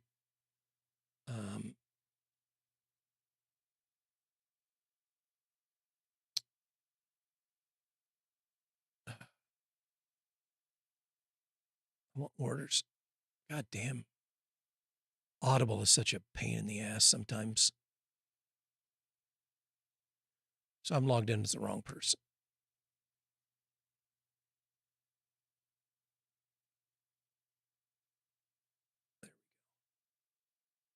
Now, what were my... Oh, God damn it. Fuck this. I'll look on my phone. God damn, what a nightmare. I've segregated some of my stuff, like my streaming related stuff, to separate logins on a lot of the big things, Chrome, Amazon, and hopping back and forth it's called blank space. Let me see if I can get the author up here. It's by a guy named W. David Marks. But the gist of it is he's talking from a cultural standpoint, and it's a little bit foo-foo in what he's talking about. He's kind of a pop culture nerd, or a art nerd, because he's using the art, and I don't say that disparagingly. I mean, he's approaching it from that standpoint, from looking at culture from the terms of kind of artistic culture, music, movies, TV, books, actual art. But he's looking at what's gone on for the last 25 years, which coincidentally or not coincidentally coincides with, 9/11, 2001. But he's looking at it in comparison to blocks 10 and 20 and 25 year periods prior over the last 100 years, or the last century, 20th century versus 21st century. And he's looking at the evolution of culture from the standpoint of the arts, and how we appear to be in what looks like a pretty big dry spell in terms of progression, in terms of rate of change of these cultural aspects. And he's hypothesizing about what some of the reasons might be. And I haven't gotten into that part yet. But the premise is that just from a metric standpoint, you can see that the rate of change of culture in the United States, and to a lesser degree, the Western world, but he's looking at it globally, but focusing primarily on the United States and Western culture, the rate of change has been significantly slower than prior periods, even prior 5-year periods, compared to the last 25 years. And he presents a lot of the metrics. Look at it. This coincides a lot with a lot of what I've been bitching about and what I rant about, especially when I talk, sarcastically and somewhat humorously about Gen Z. I lump everything under Gen Z and just use that as my blanket term for old man doesn't like modern times.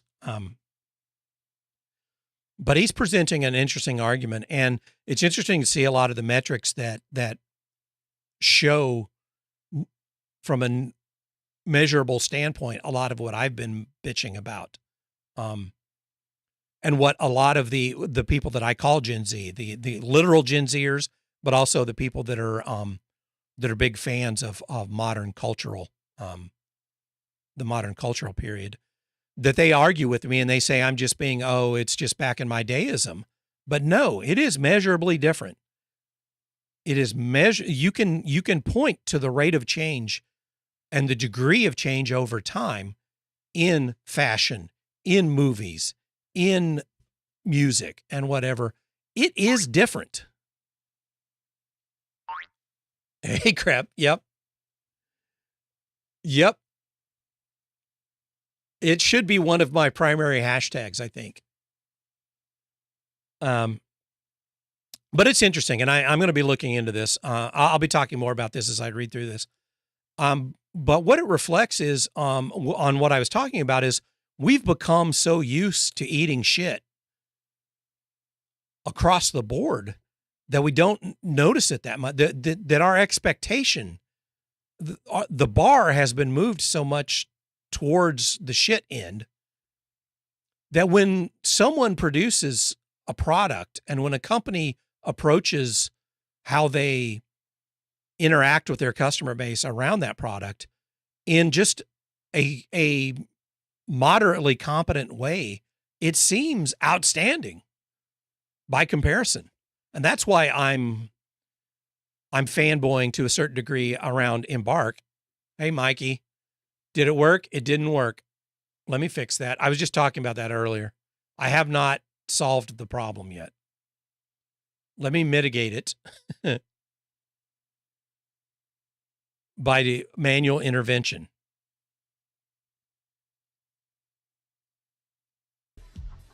There we go. Booty time, across the USA. Booty time, hey, hey, hey. Booty time, across the USA. It's booty time, yeah, yeah, yeah. Unbelievable. Speaking of culture in the past. No real topic. I've just been wandering around. I've been meandering about. Right now, we were talking about Hell Let Loose, and then immediately I start comparing Hell Let Loose to Arc Raiders on a lot of different vectors as a comparison contrast. And then I started going off on why it sounds like I'm fanboying so much for Embark. But it's really because they're what I would have considered to have been average level of competence, 15 years ago, 20 years ago, now feels like it's outstanding. An AI agent, Claude, to help me get healthier, since you mentioned food. Oh, that's cool. Speaking of, I have to take a quick break to pee here. I've gone 2 hours now without a pee break. It's unprecedented. So I got to take a quick pee break. I'll be right back as quickly as I can.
Okay, I'm back.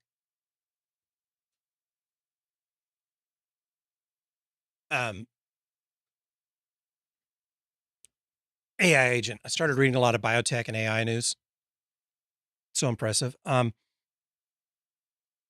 let's experiment with something. Ask me a question, Krabs, about that topic that I can respond to. I don't care what it is. Just something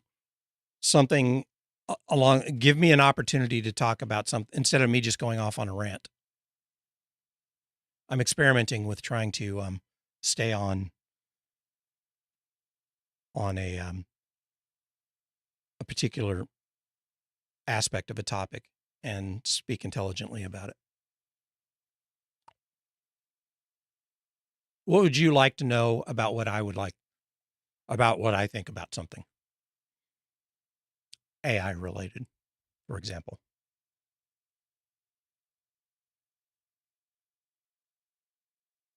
Oh God, that coffee is ice cold. Doesn't have to be. It doesn't have to be, deep or expansive. Just as a starting point for me to start my rant. I just want to see how far off into the weeds I get and how quickly it happens. And whether it's different when somebody asks me a question or whether I just go off on my own thoughts. How am I feeling?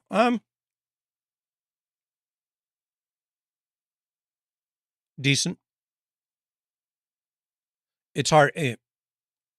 It's hard to know where the bar is.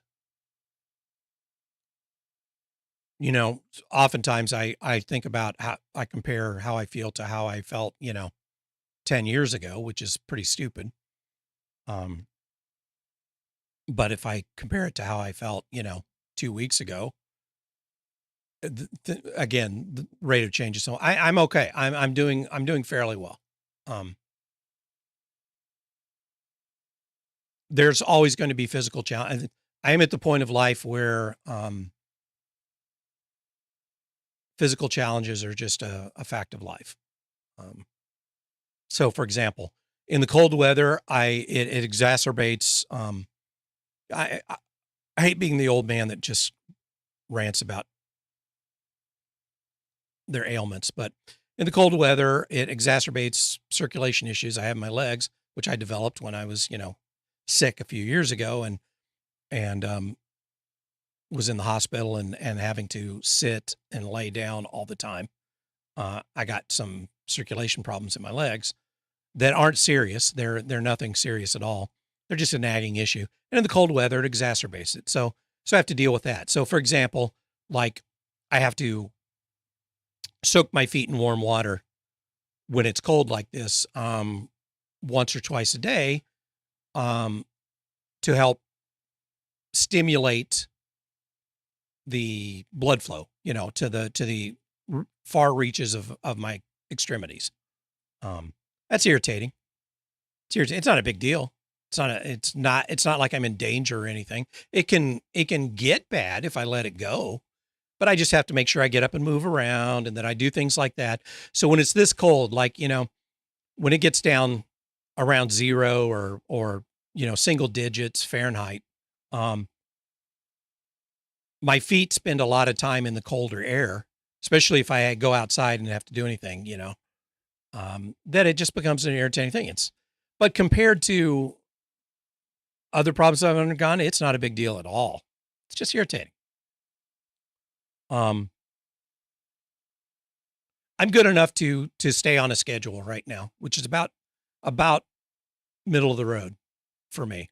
I'm good enough to stay on a regular schedule right now and keep showing up. I'm not spiraling in depression. I'm not having physical problems to the point. I'm not in danger of starving to death. So, all in all, pretty decent. How's that for a long-winded answer to your question? I gotta heat up my coffee here. I got smart and brought the kettle in here so that I don't have to go to the kitchen and interrupt things just to refresh my coffee. Hmm?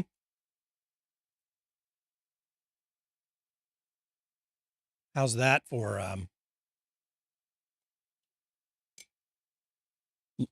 multi-threaded multitasking?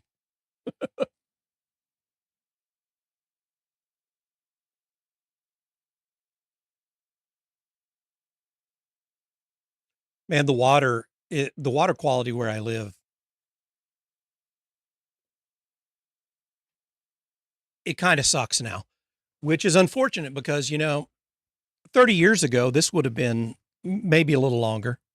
This would have been some. I would have expected the water quality to be really good here. Not too good now. It's the minerals would have still been bad. It's very very heavy, very calcified. Um, but there's other shit in there, and it's from the water treatment. I think the water treatment is just kind of is not real efficient here. I live in cattle country. There's a lot of farming and cattle around here, so there's a lot of shit that gets in the water around here, from the farms and literal shit, but also chemicals. Um, it's noticeable, and it's a special. What brought that up is when I heat the water in the kettle, I end up with I won't say a film, but I end up with particulate matter that floats to the top, and I'm pretty sure it's just minerals, but it makes me worry that there's like weird ass chemicals, like Roundup or some shit that's gotten into the water supply.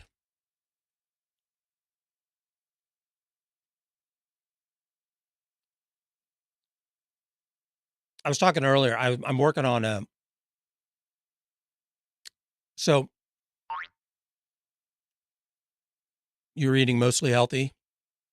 Tried to at least with occasional desserts, and today I had to use a sandwich I used to eat with my coffee at a nice place, and it felt so salty and wrong. Even the bread felt wrong. Hmm.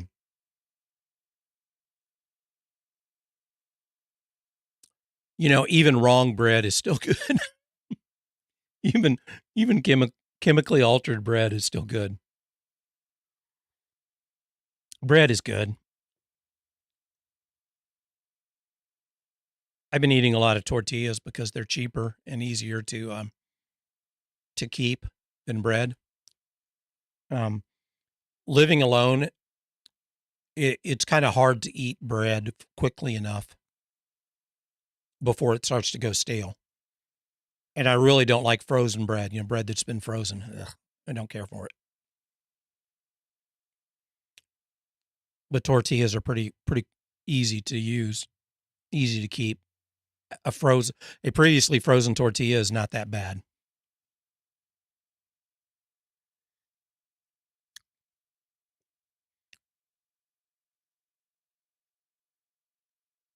Um,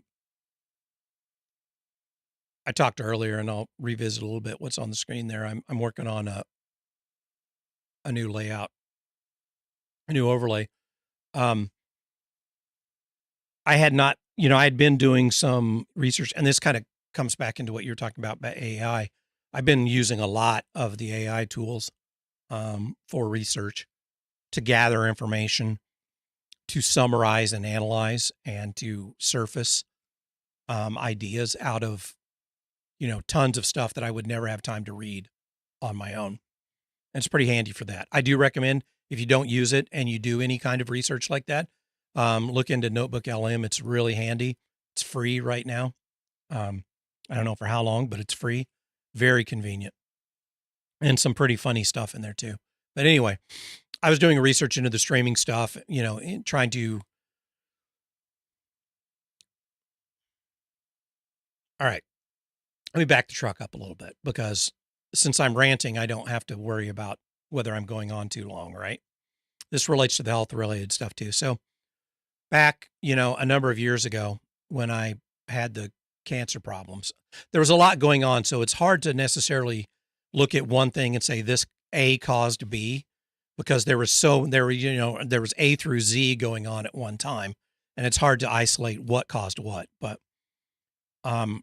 after that short period when I got sick and I underwent treatment, including chemo, I came out of that period and my brain just didn't work like it used to. I wasn't able to do the programming and the analysis work. I just couldn't. I physically couldn't do it. I could not stay on task. I could not think my way through things the way I did before. And how much of that was due to the physical problems? How much of that was due to the psychological and emotional problems that I went through at the same time? Who knows? It's all interrelated. You can't separate the mind from the body. I'm sorry. I'm sorry if that offends people who might believe otherwise. I don't. I'm a big believer that the brain is the source of the I. That your body is the housing of the I, the me, the self, and that if you do away with one, you do away with the other. Anyway. So you can't separate that out. How much caused what? I don't know. Biochemistry is biochemistry, whether it's coming from, whether what the initial cause is, it's all interrelated. But I came out of it with an inability to really process and to think the way I used to think. Especially focusing on tasks to completion and thinking about a wide variety of things, kind of juggling balls mentally and keeping everything going around a plan or a process. It just didn't work, and it hasn't worked. And then a couple of weeks ago, for some reason, I don't know why, it's like all of a sudden a light switch turned on again. And I suddenly, not to the degree I used to, but I suddenly was able to think a little more clearly about specific things, and I started becoming more effective at. It's like the problem solving part got turned on again. Ooh, thanks for the gift sub, Crabs. Appreciate it. I don't know why my alerts are not working. So I will do the alert dance. Consider this the alert overlay. Woo! Woo! Thank you very much for the gift sub. And cool beans, Mikey. Here. Can I trigger here? Here we go. Does this work? Let me see if I can trigger this manually. There we go. Confetti.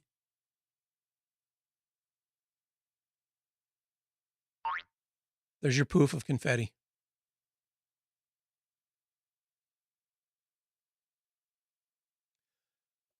Anyway, a few weeks ago, all of a sudden,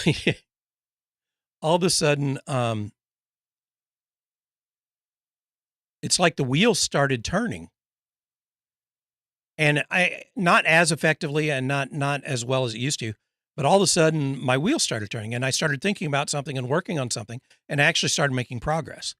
And I started writing code, and I was able to write code.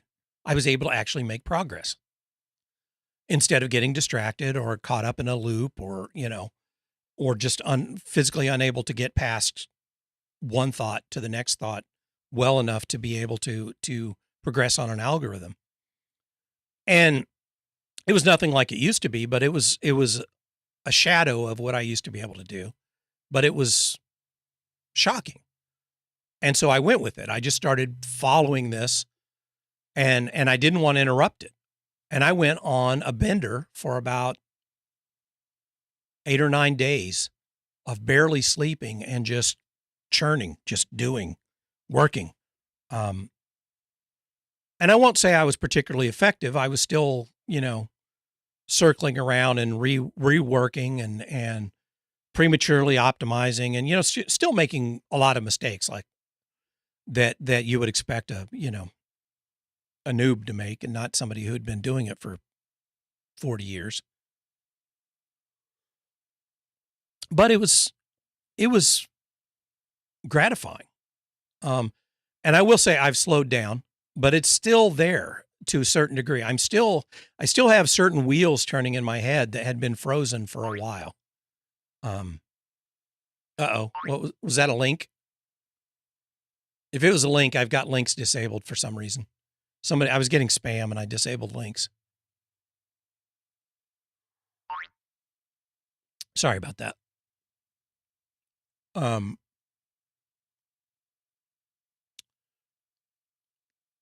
So that's when I started really, firing up the AI tools and doing a lot of analysis and stuff. And one of the things I turned my mind to was how do I approach the streaming thing a little more seriously, a little more deliberately? I shouldn't say serious, a little more deliberately, and a little less just, hey, let's see what happens. So I started doing research. That's the way my mind works. So it's like, well, okay, what do you need to know to make a choice?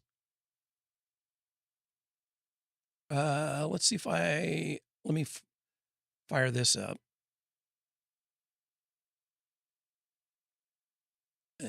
Get this open. I have to keep my browser closed while I'm streaming because it uses up too many. Oh, you clipped?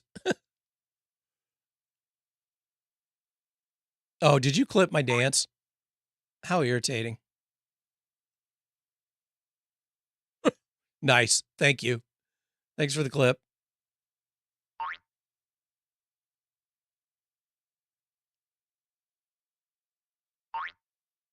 Ram Cosser and say, I know. Jesus Christ. That's why I Frankenstein together some old stuff to try to take some of the weight off of my current machine. because I can't afford to upgrade the RAM. And part of the research I did proved to myself, at least to some degree, that my 16 gigs of RAM is a bottleneck on my system right now. I only have 16 gigs in my main machine, and it's become a bottleneck. It's stupid. And the sad thing is, it's not like a natural disaster or some elimination of natural resources that's behind the problem. It's purely a business thing.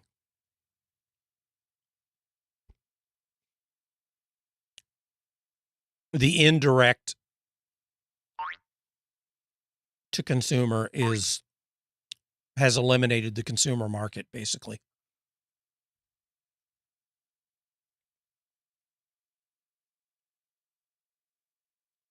It's interesting that it appears that China's starting to get in the game.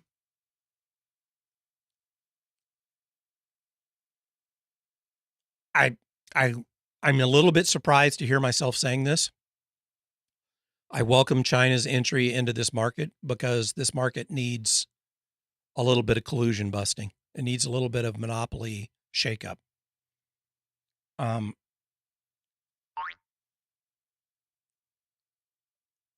I don't think America can compete. Frankly, I don't think the United States can compete in this market.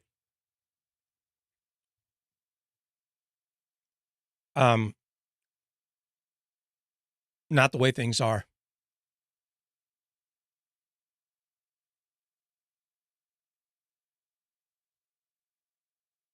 Right now, from a consumer standpoint, I'm glad that China is looking like they're going to enter the RAM game, specifically the memory and electronic, the fabs. They need the market needs shaking up.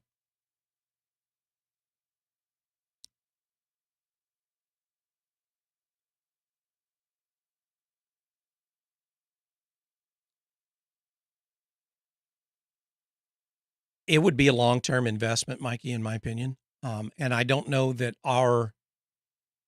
the U.S.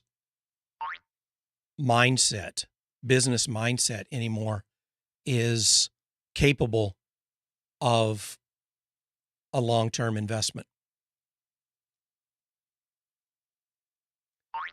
I don't think they're capable of investing billions to make billions in 10 years. And it would take at least 2 to 3 years to get a fab off the ground and making something. At minimum 2 to 3 years.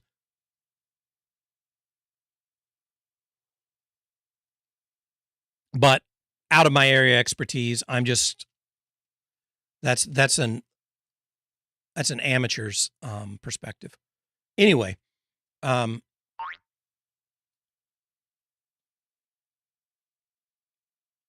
it's too valuable a tool to me personally. So I've reached the age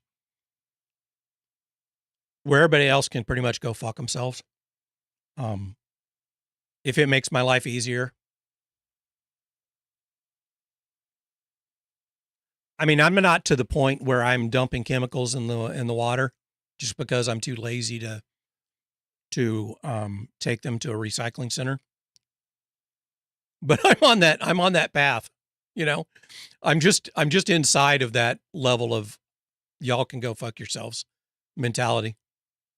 The future can eat my ass.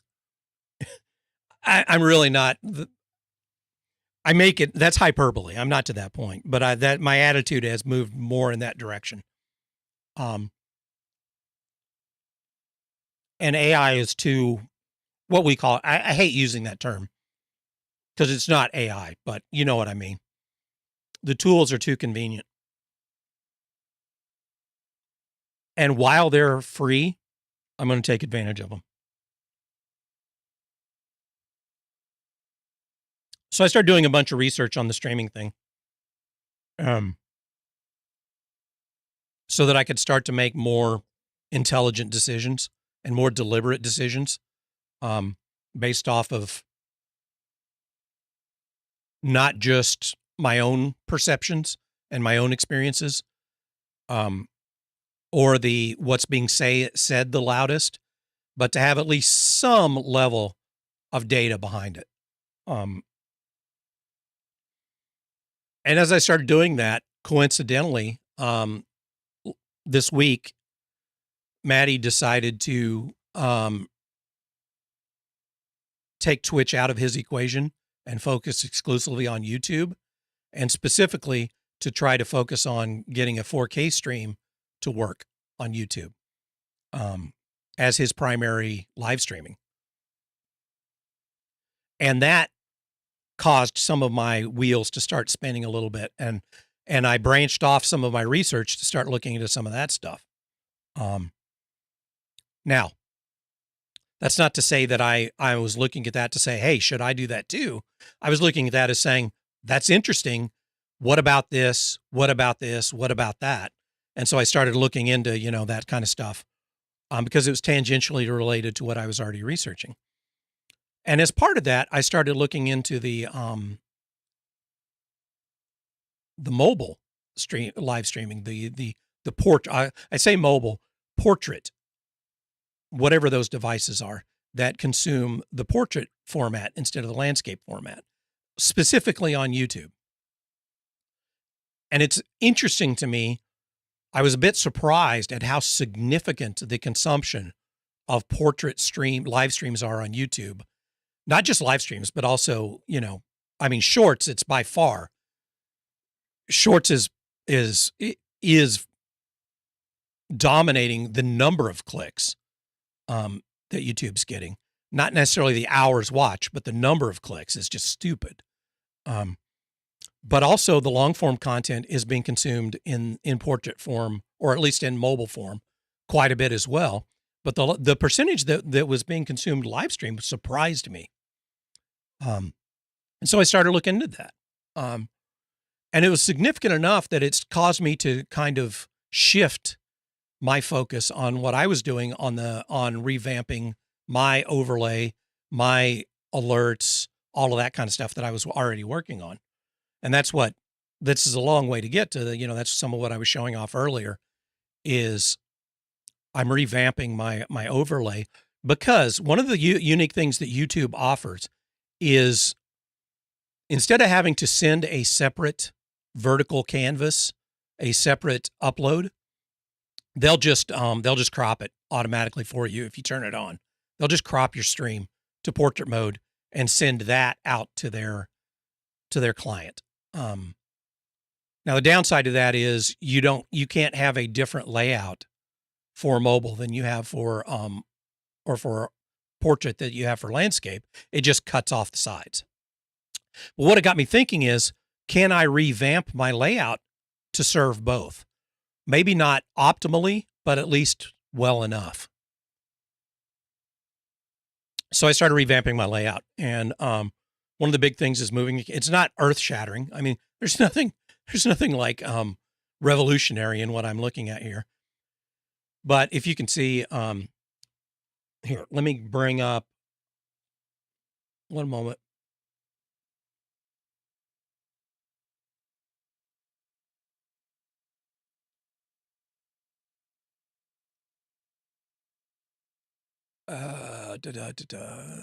Choose image. There we go. Now let me turn content off. There.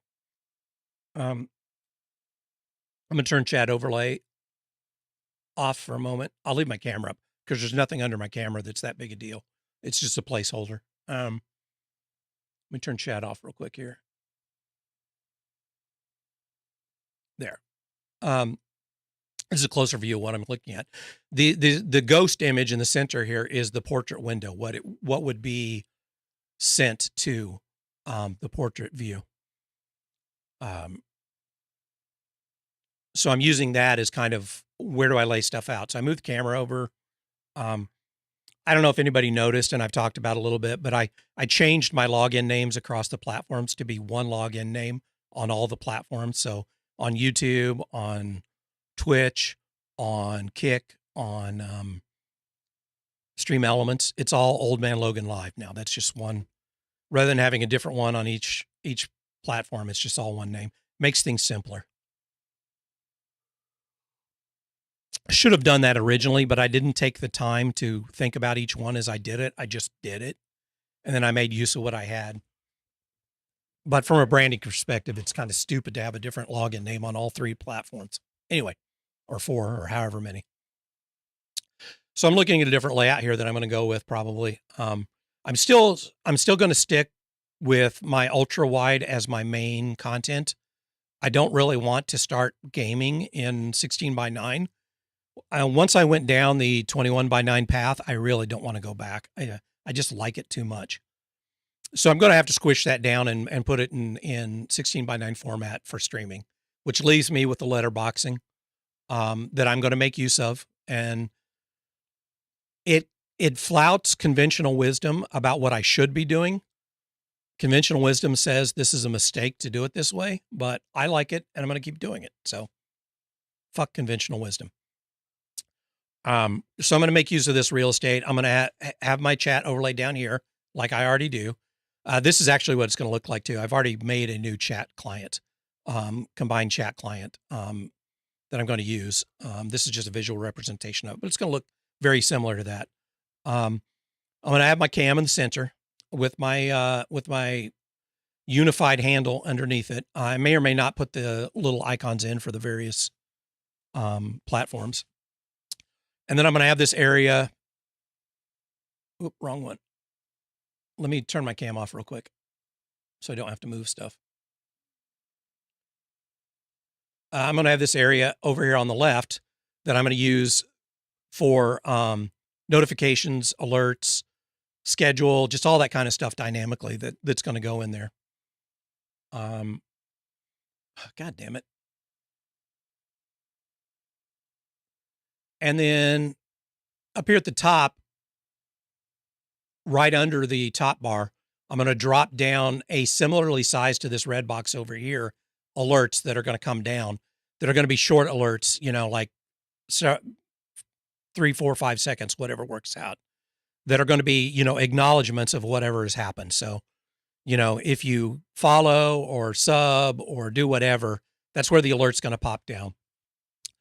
And then I'm considering mirroring that down here in this lower left area for a longer period of time so that I have more time to react to it and we can appreciate it more and that kind of stuff. But the one up top will be simpler. And the reason I'm doing that is with this portrait view that we have into the content, there's not a whole lot of room anyway. A significant portion of it's going to be taken up by my cam. And then when you factor in that YouTube's going to overlay chat on top of that, this bottom area, there's not a whole lot of room to have these big pop-ups come in without just completely obliterating the rest of the content. And at that point, you don't have gameplay anymore. You've just got chat. Now, it's not a big deal for me because I don't get that much interactivity, right? I don't get that much stuff popping up. But if I were to start getting more viewers, hypothetically, who were clicking on more things and more shit started happening, that could really destroy the game content in portrait if I started doing that. So, but I need to acknowledge it in the portrait view. I can't just ignore what's happening. If somebody on YouTube watching on their phone subs, hey, Havoc, happy Sunday. If somebody subs, I need to acknowledge it. So I'm going to have an understated drop down come up there for a few seconds. And then potentially move down here to this left area. I'm not going to have chat overlay because it's primarily going to be YouTube people in portrait view, and they've already got their own chat overlay.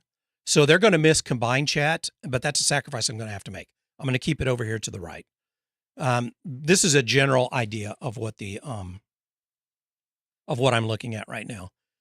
And this was fueled in large part from research that I did with the AI tools and arguments that I had with the AI tools. Let me change this back. Oh, no, that's not changing it back, stupid. Let me choose this. We'll choose this. And then we'll bring the content back. We'll bring the chat back. And then we'll bring the content back. There we go. Okay. And then for what I'm doing right now, the chat view.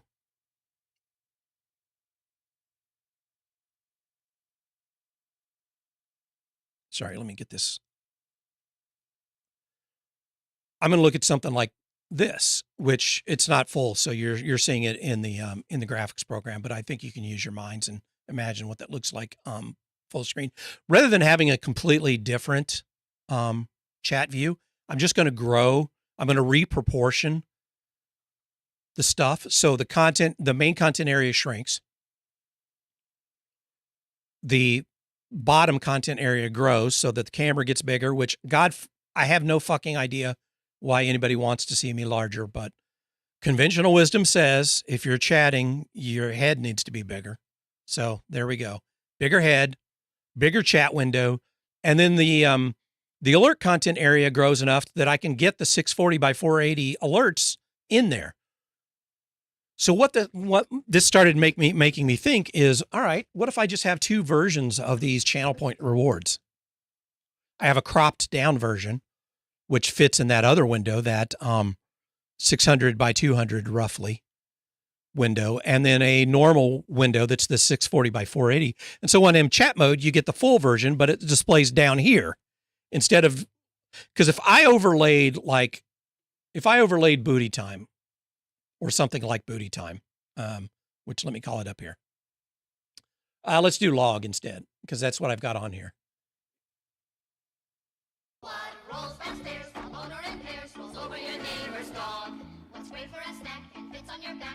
If I overlaid that over this vertical window, again, there's no content there. It's just the overlay. So instead I put it down here, right? And then I keep the drop downs of the alert up here for the portrait view, but the portrait view of the just chatting, then again, it's missing the stuff on the sides, but it gets big me and it still gets the alerts dropping down, which let me turn one of those on. Something like that. That's just a placeholder graphic that I just threw in there. That's the approximate size of the alert. So it's all becomes compromised at this point. But this is my attempt at trying to serve both masters, the landscape and the portrait masters, from one layout that just gets automatically cropped for portrait.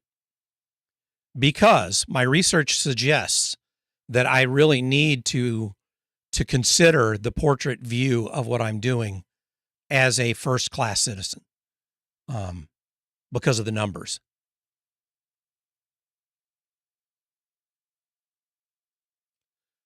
Anyway, I went through all this earlier. I went over all this earlier, but nobody was around. So there it is again. And it's related because all of this came about because for some reason, my brain started working again a few weeks ago and started off the research bent. But B, I started leveraging these AI tools for research to allow me to aggregate and analyze and summarize huge amounts of data that I would not have been able to do on my own. So there was a lot of value there for me. The downside is I'm contributing to the memory shortage by doing that, right? Well, everything's compromised, right?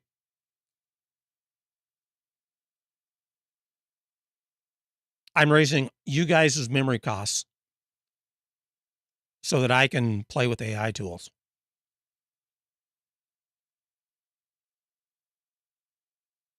But that's the price you're going to have to pay for my happiness.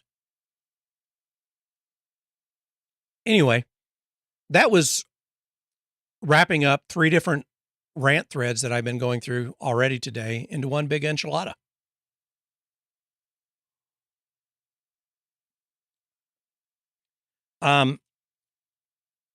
I need to get the revised schedule pushed up to YouTube and in a way that we can look at it here.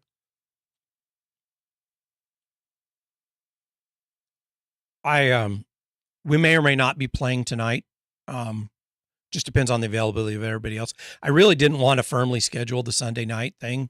I just wanted it to kind of be impromptu anyway, because I can't commit to it every week because it really just depends on who's around. It's really just kind of a goofy game, fun bullshit thing that when it happens, it happens. And when it doesn't, it doesn't.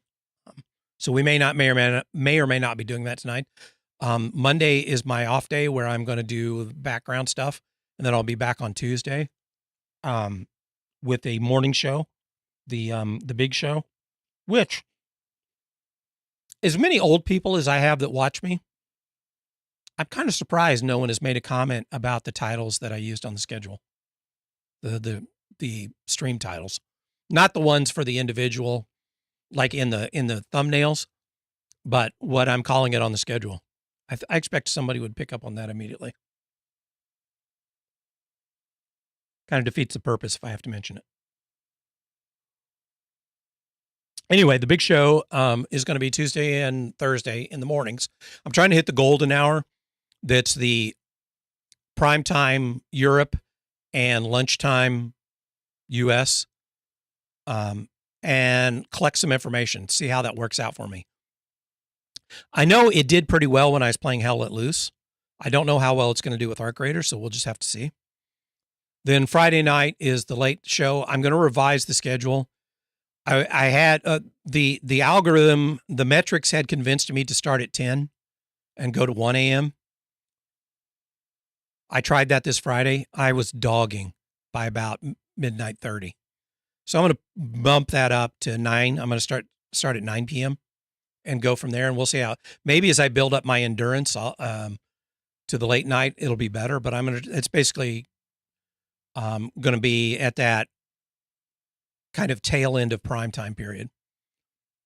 And then Saturday afternoon, I'm keeping where it's at. It's going to be 2:00 on Saturday afternoon. And I'm going to try to focus that more on squad play. We'll see. I had Sky join me for a while this Saturday.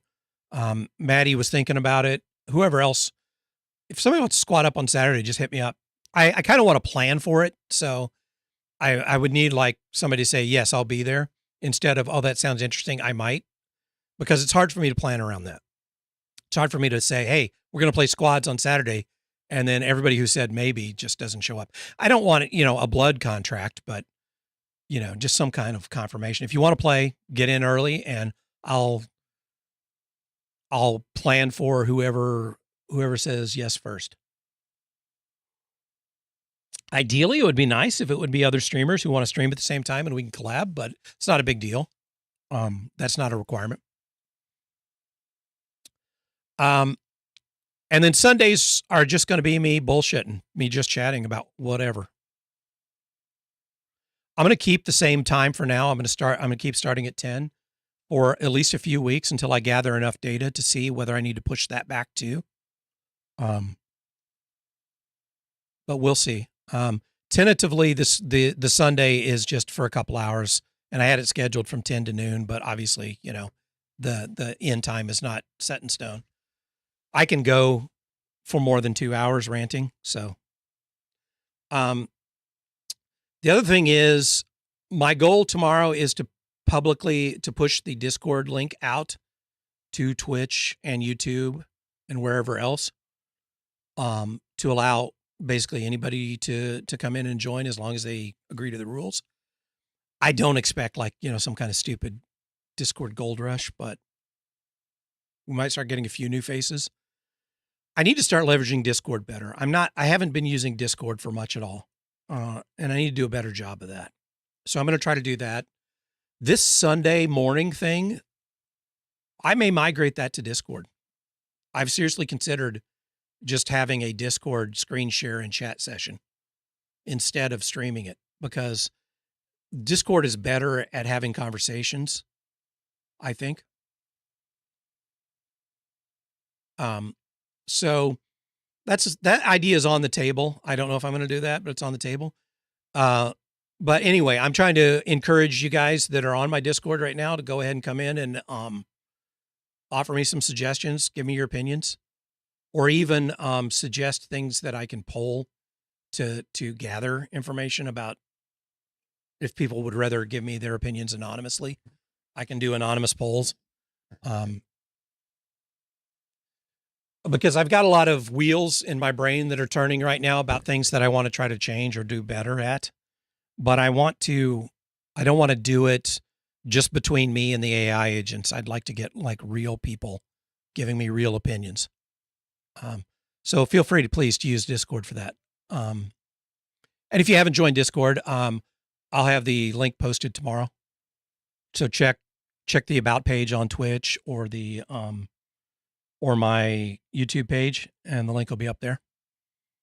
I haven't been streaming on Kick. I'm going to start that again. I want to collect for a couple of weeks only Twitch and YouTube data. And then I'll bring Kick back because it doesn't really cost me anything to stream on Kick. It just doesn't give me any value. And nobody was really watching me there other than solicitors and bots. So I don't feel like I'm losing anything by missing a few weeks. Anyway, that's the gist of it. I'm kind of winding things up here. If I don't stream tonight and I don't see you tonight, I'll be, like I said, I'll be back on Tuesday. So feel free to drop in the morning session if you can on morning for me on Tuesday, or Thursday. And if not, I'll be back late night Friday or afternoon on Saturday. And then I plan on being back again on Sunday morning as well. I'm just not entirely sure of the time. So stay tuned for the schedule on that and for the upcoming changes. In the meantime, appreciate everybody stopping by. Appreciate the tolerance for the problems that I'm currently having with the overlay. I hope to have that fixed. I won't have it fixed this week, but I hope to have it fixed by the stream starting the following week to be switched over to this new layout and with new alerts, etc. So look forward to that too, if you're into that kind of thing. Otherwise, enjoy your nozzle, and I'll catch you guys next time. Please do not be alarmed. We are about to engage the nozzle. Please do not move while the nozzle is engaging. Moving will disrupt calibration of the nozzle. Please wait while we calibrate the nozzle. Please do not look away from the nozzle. The nozzle is now calibrating. The nozzle is still calibrating. The nozzle has completed calibration. Thank you.